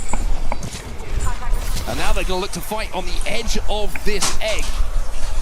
Portal goes down. It's going to be Zipline Mafia who are inside. Breach charge initially, see if you can tag and get rid of anything that's going to be defending Zipline Mafia, as now they will full send it here. A lot of damage has been done. Zipline Mafia get the opener, but it's traded out, and now they've lost two. Oh, it is as quick as that. It's clean from NIP. It's so clean from NIP, and the fences coming down as well in the middle of that fight from Cole. Just stunned everyone on Zipline Mafia. So Ninjas in Pajamas win the fight, build a bit of confidence, and now have a safe spot inside of zone as well. Speaking of inside of zone, Alliance have been able to land pretty much dead center and set up shop. So they will be able to compete potentially in the final circle if they don't get focused, as RRQ, our leading team. I had mentioned they're on 57 points, the same as what Gaming Gladiators were able to get up to 6. They've not added any since. There's still 18 squads remaining, that's why, as this zone gets even smaller, far less room to play. One thing they can do is if anyone tries to take that other side of the bridge is bully them with Fuse. And firing those knuckle clusters would be such an uncomfortable place to have to play. Where the zone is going though, like you mentioned, Alliance are safe and have kind of, from the edge of disaster, made something work in this game. The Valcolt into zone was perfect. The reset early from ALGS was well judged. And now they've got to make the most of the situation they find themselves in. RRQ trying to pressure Ninjas in Pajamas. Both these teams will not be safe on zone close. That being said, with where Alliance are, they are in a very vulnerable position depending on where people try and force themselves in. Team Liquid have just flown in and been able to put themselves near the pipes, but you can see Alliance applying a little bit of pressure there. Thankfully, Team Liquid have been able to utilize this rock to their favor. But they can also play spoiler to Alliance a little bit here from distance. And most importantly, they can play spoiler to those who are arriving from the west, like NIP and RRQ. Yeah, in the perfect position to third-party that fight should it take place. Both those teams have to move, and they have to move across open ground as well. So TL are focused on those two teams. The Gen's position well as well. It's just eating up all the Valk missiles that are flying towards them. Those missile swarms are not going to do anything when it comes to breaking the shield economy of the team. Nemesis up on the high ground, not safe for the next zone, but will be safe for this one on close. It's about that time where everyone's using Skyward Dive, getting up and trying to find a spot to play, or utilizing the Wraith they have available as well. Even those Axles being put to use with those Nitro Gates just to speedily move across the map, as Aurora also have moved up to the north. Nemesis taking the fight as well. Nemesis wins said fight quite comfortably, although I say that, they were not alone. Sentinel was able to pick up the pieces. Yeah, Nemesis get inted, and then Sentinels clean up the pieces. RRQ now moving up to the position that is held by Team Liquid. And Ninjas in Pajamas now are looking to pitch them. Shots coming in from all kinds of angles here onto RRQ, who still hold down first place, still 57 points to their name, and now they're getting fuse ulted and burnt and singed as Dogred will fall the other side of the map. Team Liquid want to clear this one up, and they want to finish it quickly. RRQ are gone as TL will pick up the KP. Second place taking out first place. That's fantastic news for Team Liquid, and now they kind of hold this other side, and they're playing spoiler to NIP as well. That's another team removed from the lobby. NEO will disappear. That's what they position themselves to do. Get away from the majority of the traffic, hold out the teams rotating in, but now they have to move again. They should have the Skyward Diver available pretty soon as well, as Reject will be eliminated from the lobby next. Sentinels on this height, looking to pepper any teams who are going to be Skyward diving in, and one of those is in front of them right now. That's going to be GK Esports, who just fell into this corner. They do get the castle wall down though. Blix has got to be careful.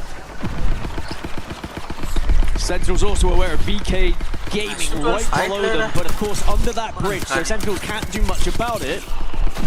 And Sentinels will have to drop eventually. They're not going to be in zone on this building, and that's why they're a little bit concerned about some of these teams that will have sightlines on them. Another worry is Aurora, who are on the north at the moment, but Team Liquid, the amount of space they've been able to take here, now you've got to try and reposition with this Skyward Dive, because yes, you've been able to dominate, you've got the kills, but walking in is going to be tough.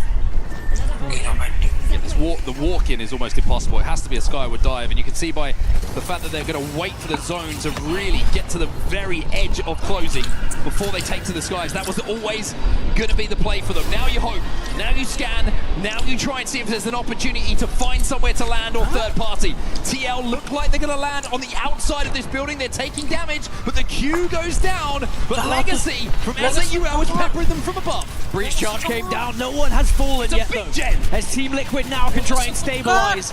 A lot of eyes on them. Legacy is getting a great angle as well, but can maybe some other team help Team Liquid here? As Alliance also getting involved in a scrap. Well, the gen's just been broken. That's massive, because that was keeping Team Liquid alive. That was allowing the shield to be regenerated as they sat in that corner. And now with that gone, all of a sudden Liquid find themselves in a tough spot. Dino's eliminated next. Sykes trying to get his IGL zeroed back to his feet and manages to do so. Survival of the fittest at the moment, and it's all about that Newcastle shield, which is keeping Team Liquid alive. Vision are going to be able to help them here, though, because look, SAUL, they're being sent on. It opens things up to Team Liquid. Liquid just trying to survive. Top 10 is where we find ourselves in the game. Half the lobby is in spectator mode. The rest of them trying to see what points they can make out of this game. Hackis is last alive, will find himself the last to fall, as Alliance will be eliminated as Aurora now move up from that west side. Who else but Aurora to take down Alliance? As now, with Vision and SAUL still distracting one another, Team Liquid still staying alive below them. Kinotrope are just ahead of Liquid though, so Liquid are unable to kind of hop up onto this building and get involved in this fight. Their attention's elsewhere too. SAUL have to move, and they have to move soon. But what is their intention? They do not have Valkyrie. They do have Legacy on the Wraith though, so a Wraith Ball is a play for them, or do they look for KP on this side of map before they make that play? Liquid has somehow managed to survive, by the way, cycling through the utility. But the legends in their composition offer, it's reses, it's Qs, whatever it will take Team Liquid have used it to stay healthy. Sentinels have gone down. Team Liquid, by the way, they have another gen, they have another castle wall, and they probably have another skyward dive here shortly as well. So all of the utility, all of the ultimates you could want to try and reposition. Can they find another victory here to try and play catch-up to RRQ, who they had taken down previously?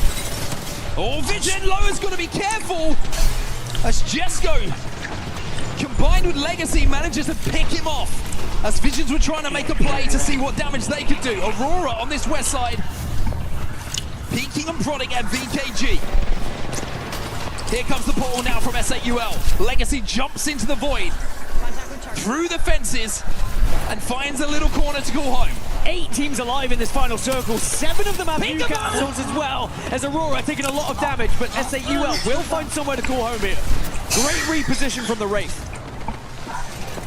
So he's starting to close on them as well. By the way, GK, who landed and would get peppered a little bit earlier on, and now bang center zone and up as a full 3. Team Liquid starting to do some damage themselves. That's 2 dead from 2 different teams. Sykes has gone down. That's the Newcastle.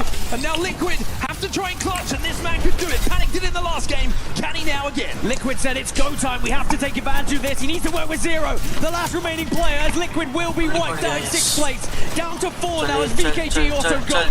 GK get another wall down. And they might control the height for the longest in this game. KNC, by the way, still in a good position up on the high ground themselves. It's SAUL, who we saw move a little bit earlier, who is staring into the whites of the eyes of Elite Esports in front of them. Everyone is peppering Elite, as KNC now make the play onto Gian. GK. SAUL weak down on that low ground. Elite still weak as well. They will fall next, up into the skies, but it's not enough, as Kinatrope will clutch the final moments and take game number 5.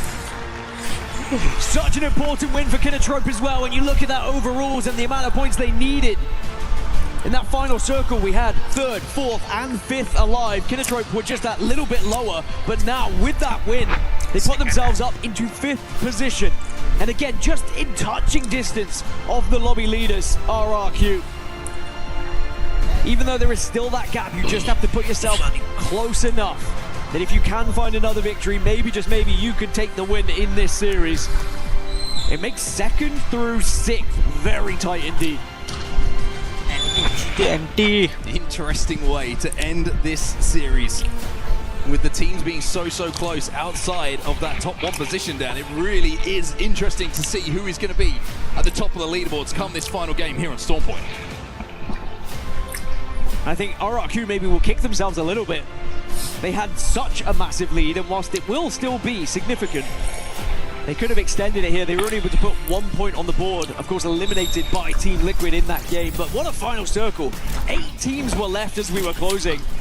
As I mentioned, 7 Newcastle, so absolute carnage when it comes to shields and walls that are down. But because Valkyrie's still alive as well, it plays a massive part being able to go up into the sky.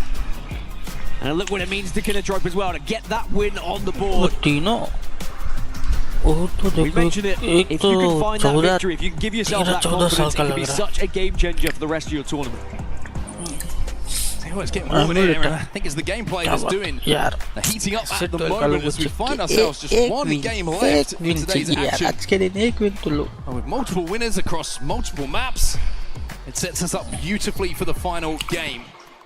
Just keep looking at the leaderboards at the moment. I can't believe how close it is. You've got Team Liquid 45, SAUL 44, Elite Esports 38, 37, 37, 32, 32, 30, 20. You get the idea. It's literally a point or 2 outside of RRQ, who you talked about at the top of the leaderboards, that can change everything when it comes to those final standings.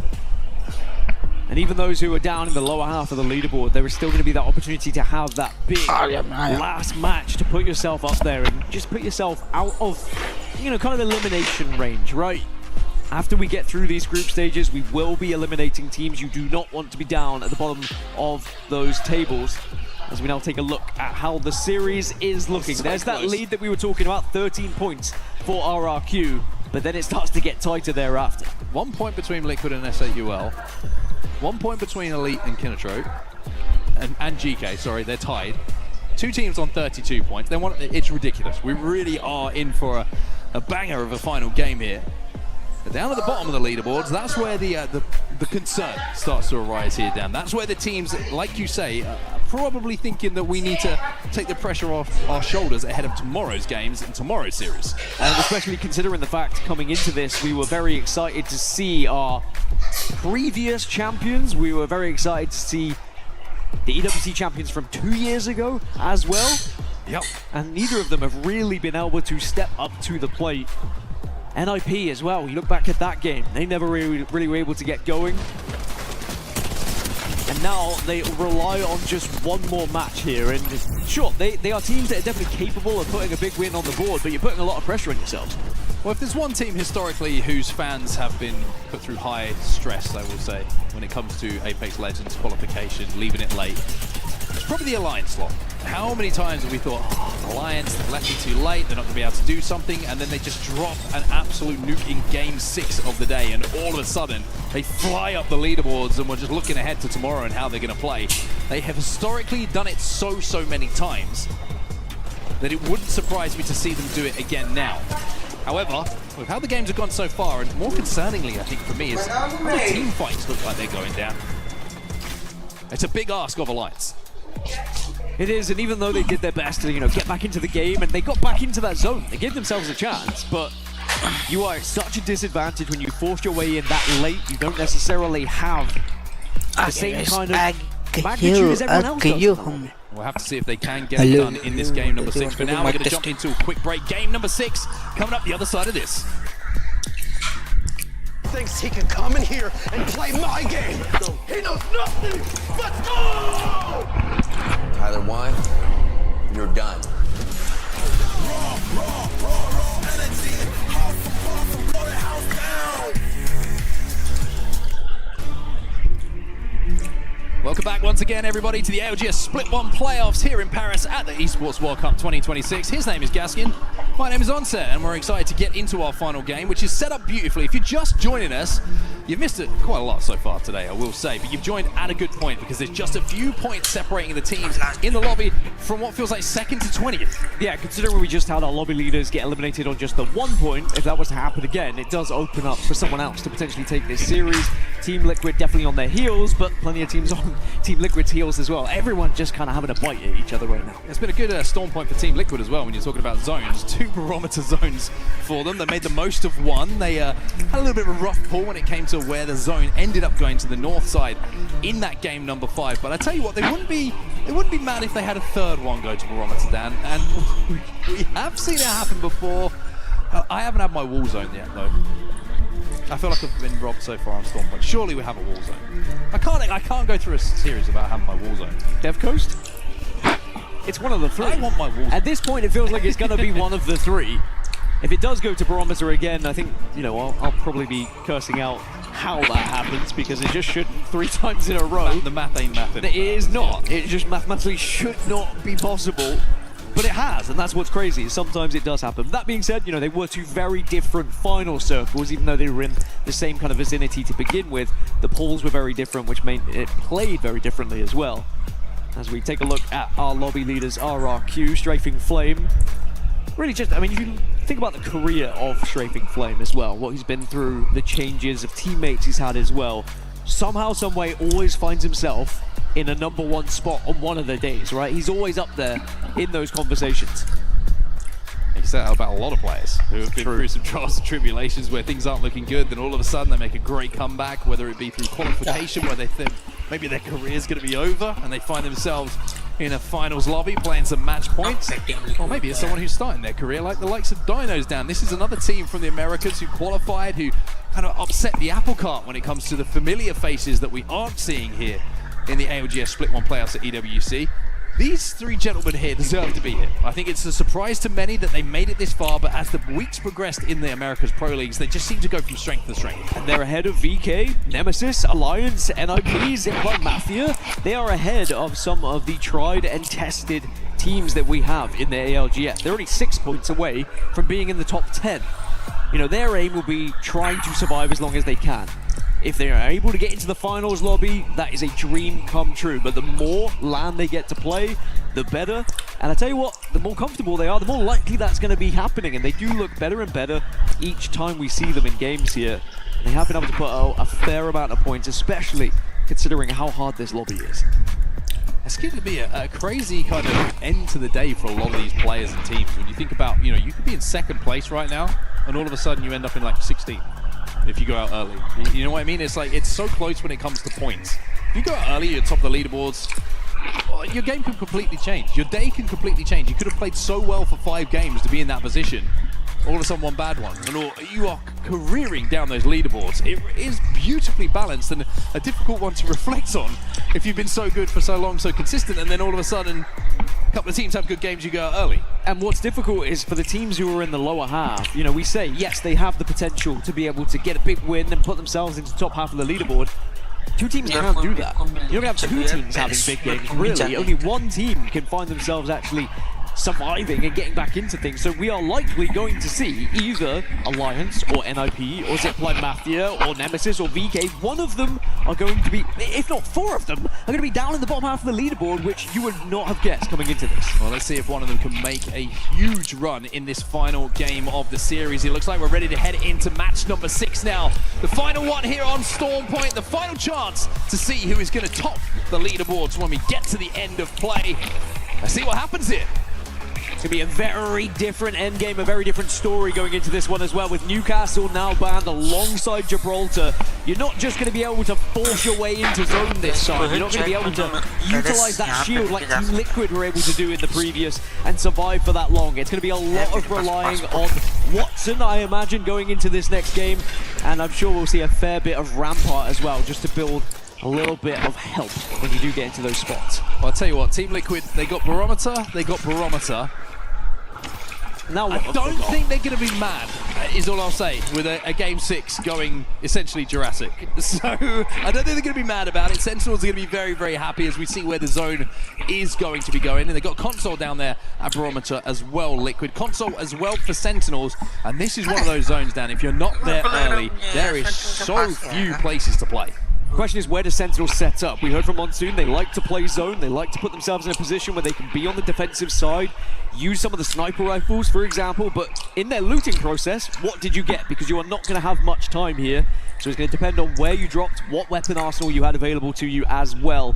Because Aurora very quickly joining them from the west, Reject arriving from the north. I mean, everyone's starting to accumulate here in one place, and for good reason, because Jurassic Park, like you said, it's difficult to get into later. Well, Coastal Camp is looking busier than maybe it should at this point of the game down on that southern side as Dinos and TLM Pirates have a little poke at each other as Dan nearly got his head ripped off. That was terrifying.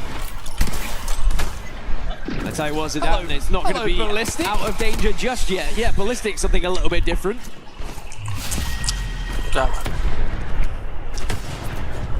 There's a breach charge. Zidane 1 HP, flying up, pretending he's a palm tree.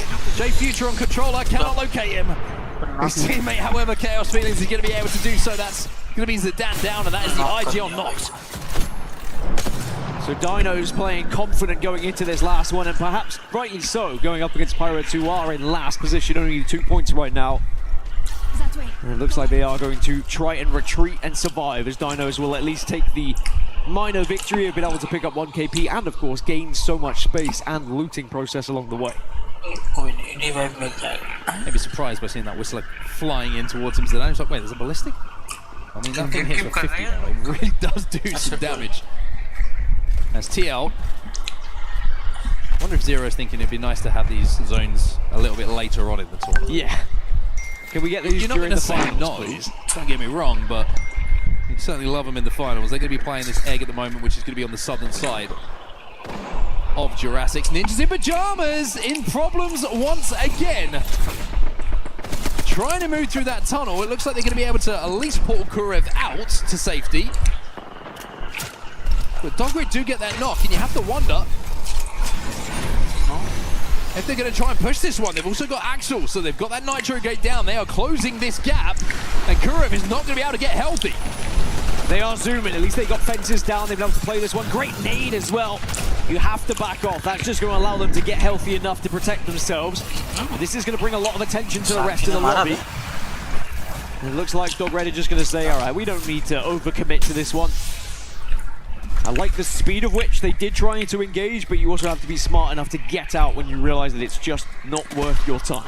That was a little bit scary, not gonna lie, for Ninjas in Pajamas fans. That would have been a very disappointing end to this series had they fallen early. Now Alliance, what have you got in this game 6? We've seen them go to the well so many times and it's looked like there's no hope for them in having a good day and a nice conversation at the end of the day about how things went and the points total. And they seem to always pull something out. Is that Alliance magic still there in this game 6? It's another difficult rotation for them. And sure, they still do have the fallback of being on the Valkyrie, being able to throw themselves into zone, but now you don't have that Newcastle to play with. They've gone for something a little bit different. They will have the fallback of Alter to work with, Bangalore as well to give them help crossing with the smoke. And I just wonder if there's a little bit too much left to do for some of these teams. That being said, I think when you get to this point, you have to look at the bigger picture. Like, okay, we're not going to win the lobby. Okay, we're not going to get to top 5. It's about making sure we're not at the bottom of the lobby and we are at least getting to the next round. Or at least giving ourselves a chance when we get into the next group stage games. Well, that zipline is extensive. ZaraQ try and hold this off. Till their Pirates have just been eliminated by the well, and Dinos might be next. You can see Easy Flash is flicking all over the place right now. But that reticle is landing exactly where it needs to be. J Future is the player down here for Dinos. They're going to try and push this one. ZaraQ trying to get a position to keep Pricey alive, who's taking a little bit of damage himself. The gen's going down. And this is completely isolated here, RRQ versus Dinos. One player has managed to escape and is just running down to the southern side of things. It's DJ Killer who's going to be able to scupper away from the attention. For now. There's an evac going down. Yeah, RRQ worrying for his life. Popped said evac, and I'm wondering whether that's going to be a chasing evac or just a reposition to the fence line evac. It looks like it's a search crew, but we check back in with Dog Red after they retreated from the previous fight with NIP. Now they're looking to be aggressive yet again and try and put Axel to work here. As Sparrow provides that information, and then the Axel Nitro gates get dropped down and you engage as quick as possible, especially off the back of some damage from the triple take here. Up to purple. Goes Gas.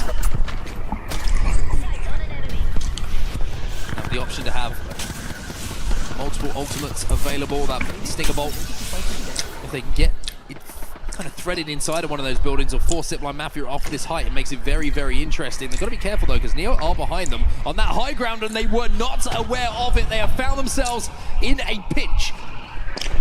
So frustrating when you've done that much work to apply the damage and to be aggressive, and then sadly you get a taste of your own medicine as the aggression arrives from behind you as well, as Neo will be able to work in tandem with Zipline Mafia to do the damage to Dog Red. Even though one that was able to get away initially, now they'll be eliminated, and Zipline Mafia will probably be laughing at that one, saying that's what you get. But to be fair, Dog Red kind of had to move that way. They probably felt take advantage of Zipline Mafia being out of position. And now this should be isolated. No one else really to join in on this one, you'd think. But Alliance have just appeared on my screen from the northern side. Very late rotation from them. Yeah, all the way from wall. They're hitting the evac right now. I wonder if they're going to just have a little bit of a stop here and play some Evo, hit that survey beacon. Looks exactly what the play is going to be, and they might be about to wander in behind Neo. We'll have to see if there's going to be a little bit of a pinch going on here, as Zipline Mafia is still maybe watching their back here. But all these teams have to move in towards zone, as we do see the zone continue to pull towards that fence line, separating Pylon and Jurassic. It's an interesting zone pull for sure. It's a good pull for those who were in Pylon, because now it's been kind of split 50-50. Team RRQ will be able to claim that building. They'll be delighted with it, but Elite Esports are also starting to arrive as Dinos just got eliminated, by the way. No, they didn't. They're still one alive, excuse me. One player from Dinos did go down, but there is still one Ratito left. It's now Alliance on their journey from the north have just kind of bypassed Neo and Zipline Mafia. Instead, they're going to move to the eastern side. It's a long old route it has been for Alliance. You wonder where the points are going to come from, as Elite looking to see if they could push up onto RRQ, but RRQ have held strong. This is really interesting. This is a fight on that pylon side, like you mentioned. If they win this fight, or whoever wins this fight, I should say, essentially controls one side of that fence line that we were talking about. It looks like RRQ have decided this isn't really a fight that we want to be taking right now. We want to just play the zone. We know that the height is going to be in for quite some time. Dino's just been eliminated in the meantime. Chaos wasn't able to get away from the attentions of the Hemlock of Sacred. I think this is a smart decision here. If the height is in, you should play it. Don't let Elite get behind you and pinch you. By the way, NIP, 2 in the kill feed have just gone down. You might be wondering, it feels like we're picking on NIP a little bit, but they were the #1 seed coming out of Americas from Pro League. The expectation was that they would be at the top of a lobby like this, especially as in the POI draft, they had the #1 pick as well. And that was here, on Stormpoint. They have not capitalized. They have not been good enough for their own standards. That being said, they are still alive. It's not all doom and gloom just yet, but we're very close. Elite versus RRQ. The story continues to unfold. Light's going to have a little bit of a peek on the head glitch. We'll take ourselves over to the northern side. Neo just zipping down towards the bottom of this zip line on the hillside. Team Vision has been eliminated, by the way. That's a little bit of a surprise. And now, we Q and Crew, I should say, hitting the zip line. They waited for that player to hit the survey beacon. They took him down. And Neo now in trouble. Kinatrope Club have just been eliminated in the meantime as the action just starts to pick up here. A lot of these teams in the lower half of the leaderboards getting a little bit antsy for some KP now. Means we're getting a lot of these earlier engagements. 15 squads now remain as Neo trying to get back up to 3, and they do so. But have they done it quick enough as Zipline Mafia arrive? And they're going to be able to take the high ground away from them if they would like. They're looking to just, I think, brute force this one. Well, Lions are looking at this one as well. Nitro Gate is going to be used to try and get Zipline Mafia back into the fight. It's not going to be theirs. That's Neo trying to escape, but it's not looking good for them at the moment. One player's still alive, but he's running into all sorts of trouble. Juxo trying to pretend this Rocket's his best friend of all time. It's not going to happen. They are eliminated, and who comes to the party? It's Ninjas in pajamas. They're back to a 3, and they're starting to fight KP. It's Alliance as well. They got sandwiched, both of those teams. 2 of our struggling, very powerful teams. They know what they need to do when they're in these situations. When you hear there is damage being done, when you hear there is potential for KP, you have to go for it. But it was NIP who were able to pick up those pieces in the end. So Alliance will just retreat, and actually, with where the zone's going, Alliance have been able to find quite a nice spot. Yeah, I like their spot. On the northwest side. Broken fence line. They've got also Rampart in the composition, if I'm not mistaken, so they've got a few extra. Assuming they don't, there's some leftover, I should say. Rampart walls from another team that they can use as a little bit of extra cover. And one good thing I think for Alliance in this situation, they do have Bangalore, which in an open zone, those smokes can be a real difference maker when it comes to survivability and making some of those crosses. Nemesis have got a long, long way to go there. They look like they're lining up a skyward dive. One Kraber shot misses. One heavy bullet hits the other way for Skill Cakes. Another team that perhaps I thought might have been doing a little bit better in this lobby, although they did just scrape through to be able to qualify for this point. Remember, eliminating the Crazy Thieves by 1 point to get here today. Can they find a last gasp attempt to try and put points on the board, put themselves into the top 10? Here in our first group games is NIP in the kill feed again. Zipline Mafia losing 1 to the floor. Not quite eliminated just yet, though. It looks like Ninjas in Pajamas are just trying to make sure that nobody wraps them when it comes to holding that tunnel. That's what they're doing right now, and I think they've done a pretty good job of it. Now they can turn their attention forward. Nemesis are trying to force their way in towards zone, and a Kraber in the hands of Skill Cakes might be the answer to it. Instead, second option, to the skies. Let's see what Valkyrie can scan, and let's see if there's any way we can land. Yeah, this is a big call here for Nemesis. They need to find somewhere they can put this Kraber to work, to be honest, because you can actually get a jump on a team, hit a shot, and then take the position away from them, but you have to survive first. And look at the amount of arc stars that are arriving. Nemesis being bombarded right now. They are getting shredded. Alb and Sacred are down. Skill Cakes is the last alive, and it's the fuse on the motherload that just absolutely ripped away at them. Team Nemesis are eliminated. 13 squads now remain, but Zipline Mafia find themselves pinching a couple of teams here actually on this eastern side of the zone.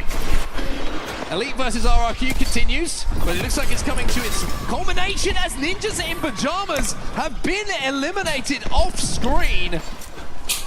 A rough day for the #1 seed from the Americas. It's a rubbish day for NIP. 18th position they will finish in the bottom 3. Not good enough, and they'll have to be better tomorrow. As by the way, I'm still surprised this fight is happening between Elite and RRQ. I think eventually RRQ did get eliminated by the looks, or at least 2 of them did. One sole survivor from RRQ, pardon me again. So they're able to sneak past the likes of GK, who are holding them out on the north. Yeah. So very patient from Elite to be able to force the lobby leaders out. And by the way, RRQ still hold a 13-point lead over Team Liquid, so they're doing the job. They are surviving, they are putting points on the board to try and secure first, but Team Liquid, they are still alive and kicking. Really interesting fight taking place here. GK, I was looking at it and I saw they had a portal down and they had an ultimate down as well. They were split. Alliance saw that in the skies, but GK got back together almost immediately, seeing Alliance trying to land on them, and they managed to get together just in time to delete Alliance on their landing. GK were brilliant at recognizing that Valkyrie. Alliance suffer. Aurora will also fall, but that is a great bit of communication coming in from GK to survive there. VK Gaming got involved as well. They were jumping on the fence line, adding that extra little bit of damage and ruining Alliance's day. Another after dropped. He gets him! As now Team Liquid start to move in on S8UL. It's these 2 team again. This is 2nd and 3rd. This is almost exactly the same position we found ourselves in the last game, where Team Liquid just below S8UL.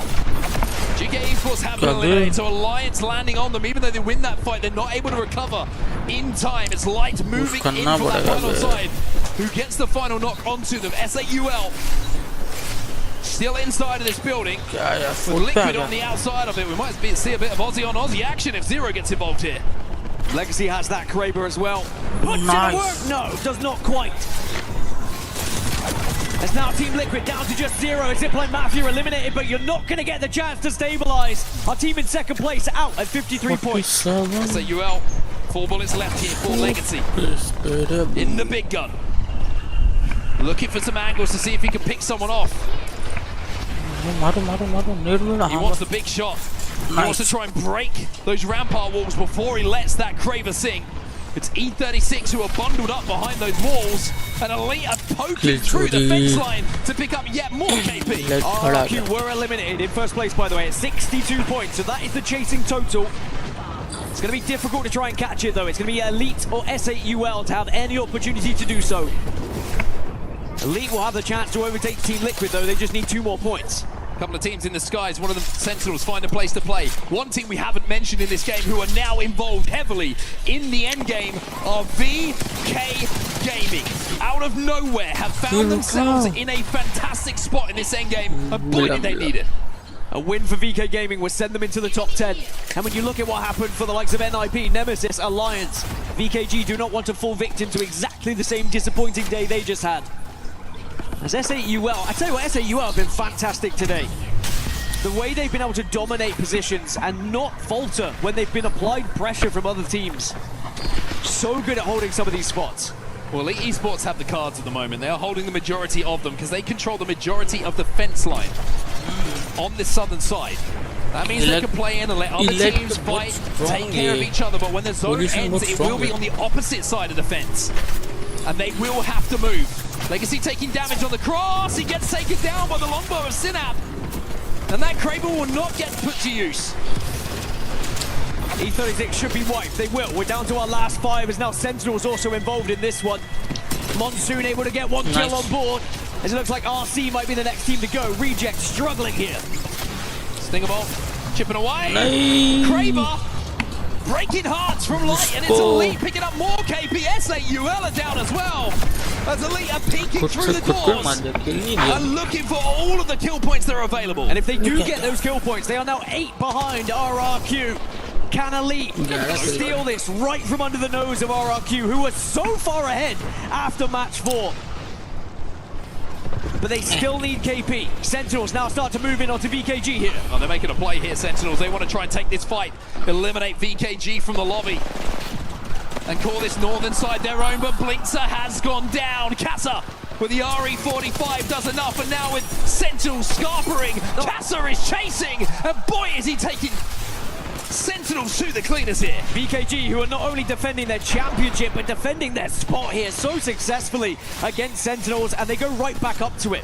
Very important they do this, to use this fence line to their advantage. You don't want to overcommit to the fight, because otherwise you give so much space to other teams. They don't know where the likes of Reject currently find themselves, who, by the way, Reject, they get the res, they're going to be back up to 3.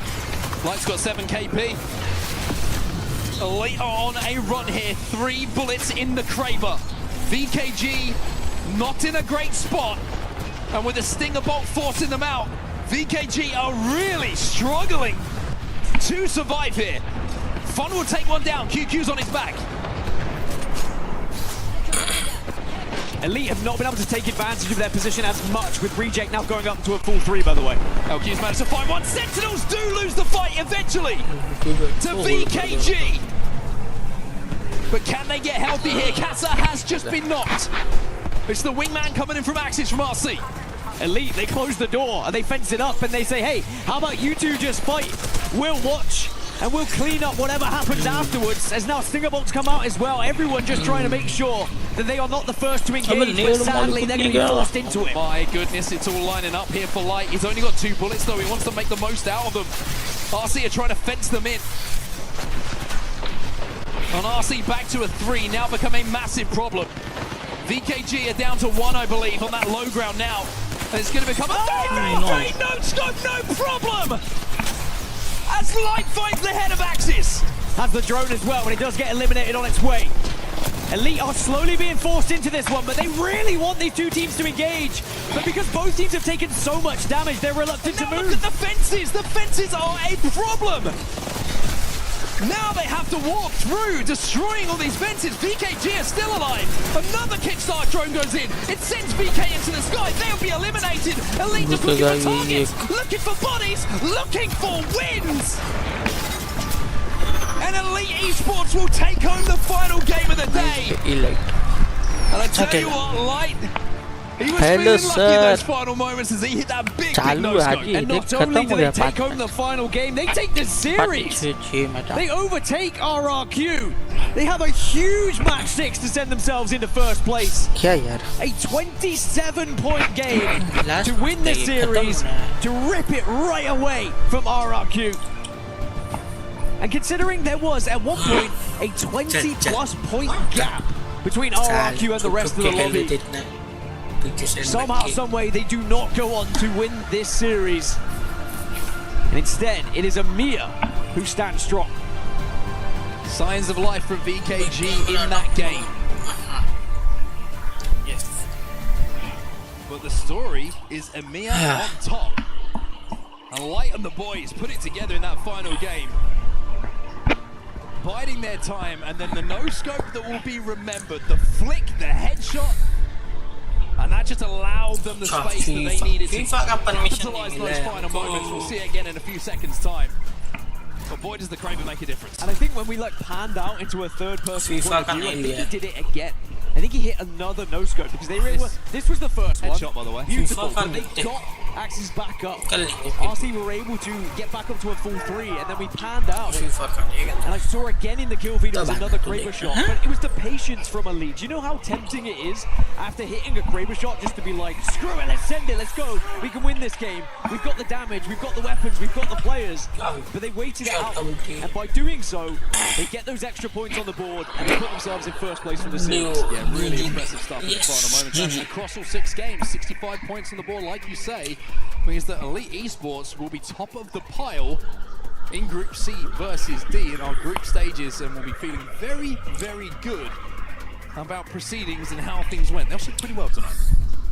To second place for RRQ with 62. Team Liquid will finish in third place on 53 as well. A fantastic day for them. But we have to talk about the underperformers. Ninjas in Pajamas, Nemesis, Alliance, all 3 of them down in the bottom 5. You would not expect those names to be down there. We did see some resurgence though from VK Gaming, as you pointed out, defending champions. Send themselves into the top 10, so they recover from a dismal start, but they at least get some points on the board here, which will give them that confidence going into tomorrow. But we need to see more from NIP particular for me when we get into the next set, group stages games. Yeah, I agree. I think both teams will have a real think about what happened today. Now, yes, there was अब नहीं हो पाएगा बहुत सोना कर सकता है पर मजा नहीं आता उसमें पब्लिक करेगा तो बात ठीक है रे बाकी क्या बड़बड़ कर रहे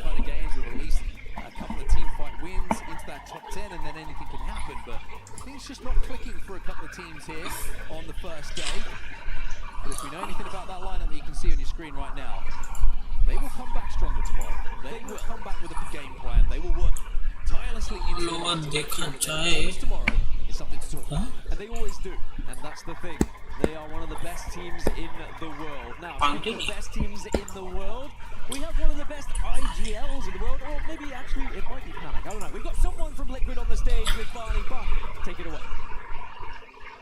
Thank you so much, guys. I mean, what an incredible day one of the ALGS Split 1 playoffs that we've had so far. And of course, I'm joined on the main stage by Team Liquid. I've got Zero here, and I've got Panic. First and foremost, I'm going to head over to Panic, the human highlight reel. Today, map 4, I need you to tell me what was going through your mind. How was that end game for you? I just want to hear what it was like from your perspective. Honestly, it was insane, and like I was just sitting there. I don't know how neither of the teams saw me, to be honest. But like as soon as I killed the guy, like it was just like an insane feeling that I can't even describe. Honestly, that's a fair point. We were all going crazy backstage, just to let you know. Zero, dude. I've got to talk a little bit about the history leading up to this as well, right? You haven't necessarily had the results that you were looking for leading up to this point, but it seems now that you guys have like found a groove. You're putting up big numbers. How does it feel now? What's changed, guys? I think especially Panic's confidence. Like he can be the best player in the game. Nice. And like when he's old team, he pretty much solo queued, so just running around like a crackhead, trying to 1v3 everyone. And like getting him back into like that mindset, just telling him like it doesn't matter if you make mistakes, doesn't matter if you win, as long as you're playing your game, like you will. Been like paving the way as well for Apex, showing us how it is to win. You're now IGLing this team. You've been super impressive. How does it feel? I guess the question is, do you feel like it motivates you when people start murmuring that whether or not you can get back to the top? We feel like you can, but I want to hear what it's like from your perspective. Honestly, like not really at all. Like, GG guys. No one ever thought like we would do anything back to back. It's kind of like the same sentiments as them. Like people used to get they watch Pro League and like convince top 5 man. No problem. No, I know we can do it, especially on this team. Like, let's go now. Kind of like threw it together last second because of deadlines, and like I never expected that to go well. But this, like, I'm pretty sure our floor is like top 10 in the world, and I'll see it in the sky. The motivation is there. I can hear it in your voice, Panic. Thanks so much for joining me. Overall top 14 qualify करेगा. But now we're going to go back to the studio to round out day one of the ALGS Split 1 playoffs. Basically, stone chase. Well, there you have it. Were you guys one of the ones that think that he could IGL with Zero or not?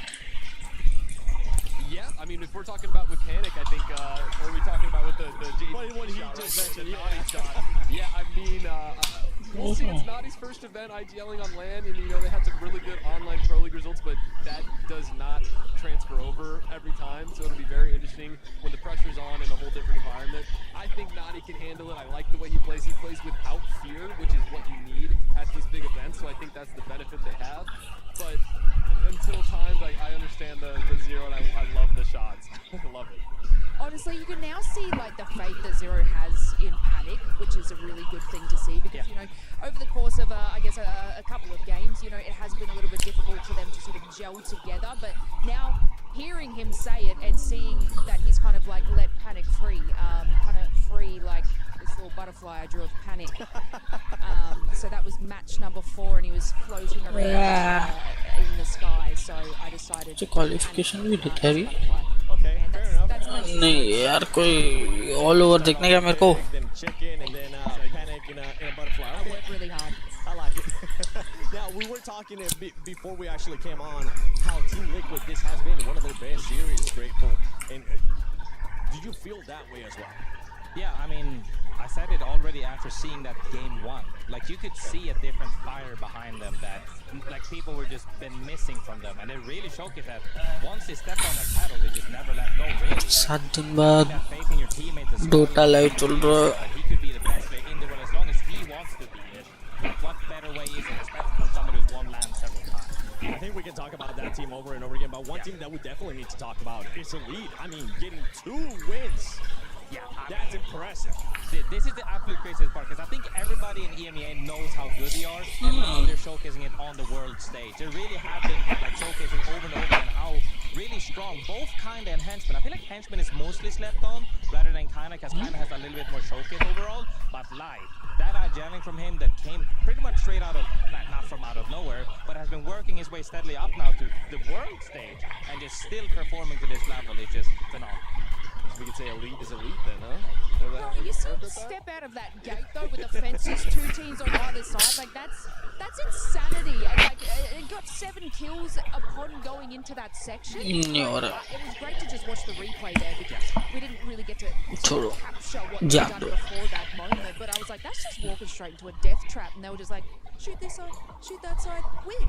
That's how easy it looked. Well, we're talking about replays. There's a replay that we really want to be able to check out, and it has to do with that butterfly that lays through earlier. So let's actually take a look at Panic just clutching it out here tonight.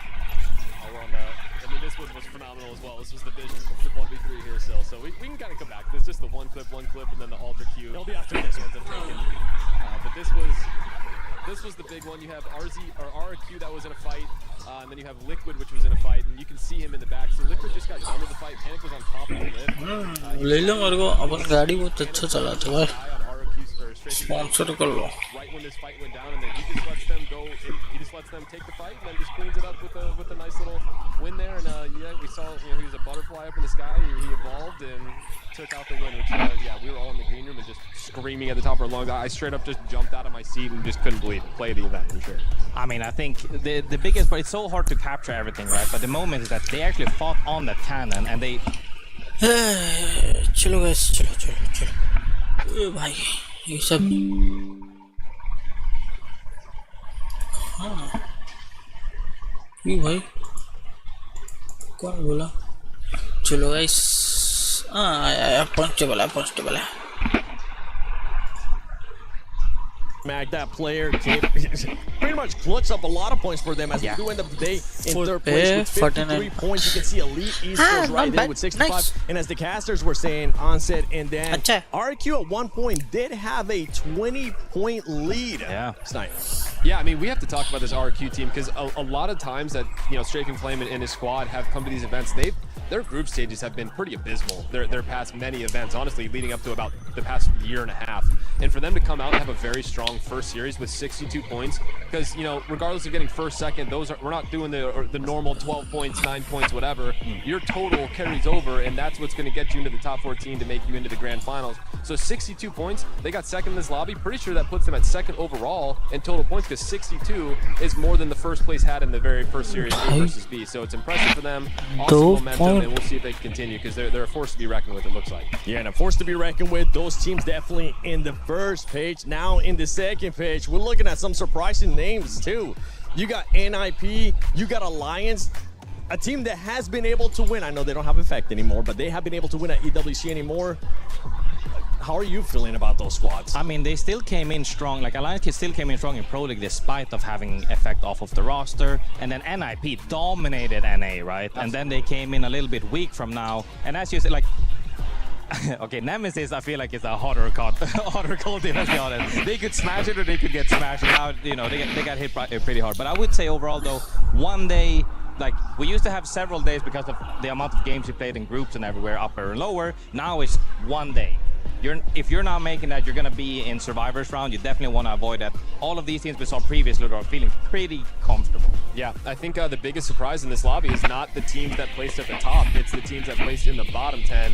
Yeah. I mean, the Alliance and the NIPs in the bottom 5 of this is just incredibly surprising. So, I mean, you see what we got overall. We have the total scores here. And, if someone else wants to break that down, go for it. I'm going to be looking at one team, and I know we kind of talked about Elite, RQ, Gaming Gladiators. We got a chance to talk about them earlier, but I'm going to be looking at number 8 because it's kind of on brand for them here, Lace. Well, look, yes, it is top 10. I did say this before. I was like, they just make top 10, top 10, top 10. And I mean, look, overall rankings, top 10.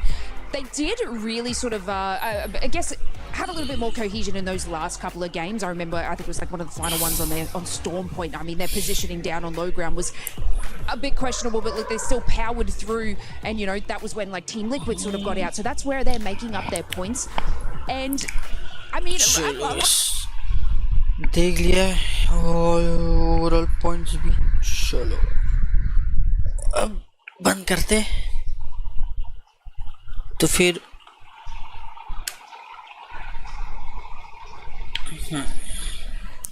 चलो guys, tata bye bye, see you. हो क्या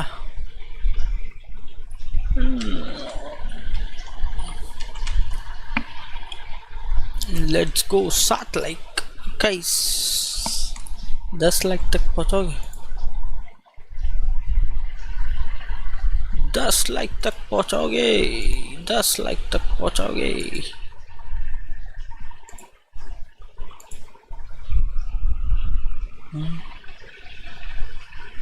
दस like तक पहुंचोगे.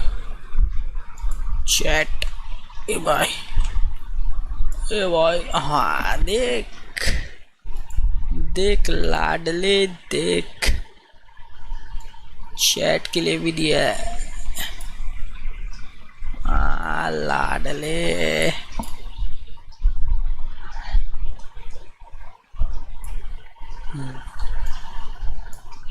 देख रहे. Chat अपने पास नहीं है, चैट डाल नहीं सकते, तो फिर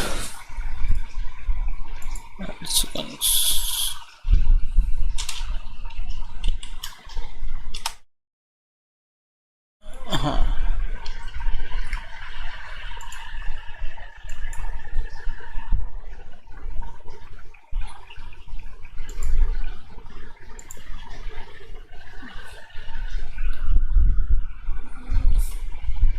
स्ट्रीम सेटअप कर रहा, बोलो लाइव बैठे बैठे.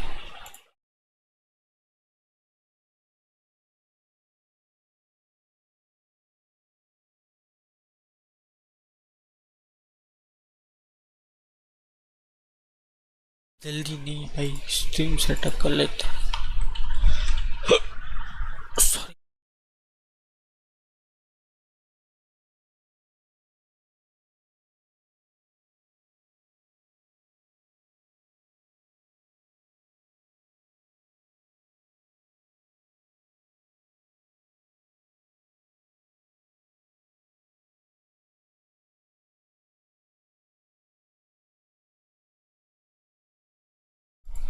चैट हाँ आगे.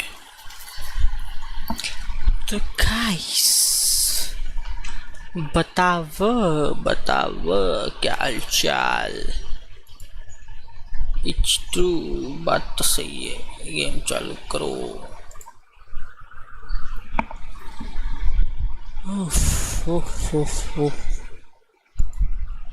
Dual steam. अच्छा ड्यूअल स्टीम कर लेंगे. मेंबर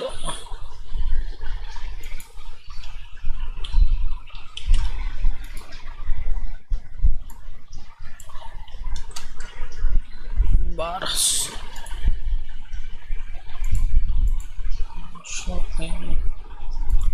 ठीक है गाइस, चैट रेट भी कम था, व्यूज ठीक है 42. Not bad, not bad, not bad, not bad. चलो गाइस,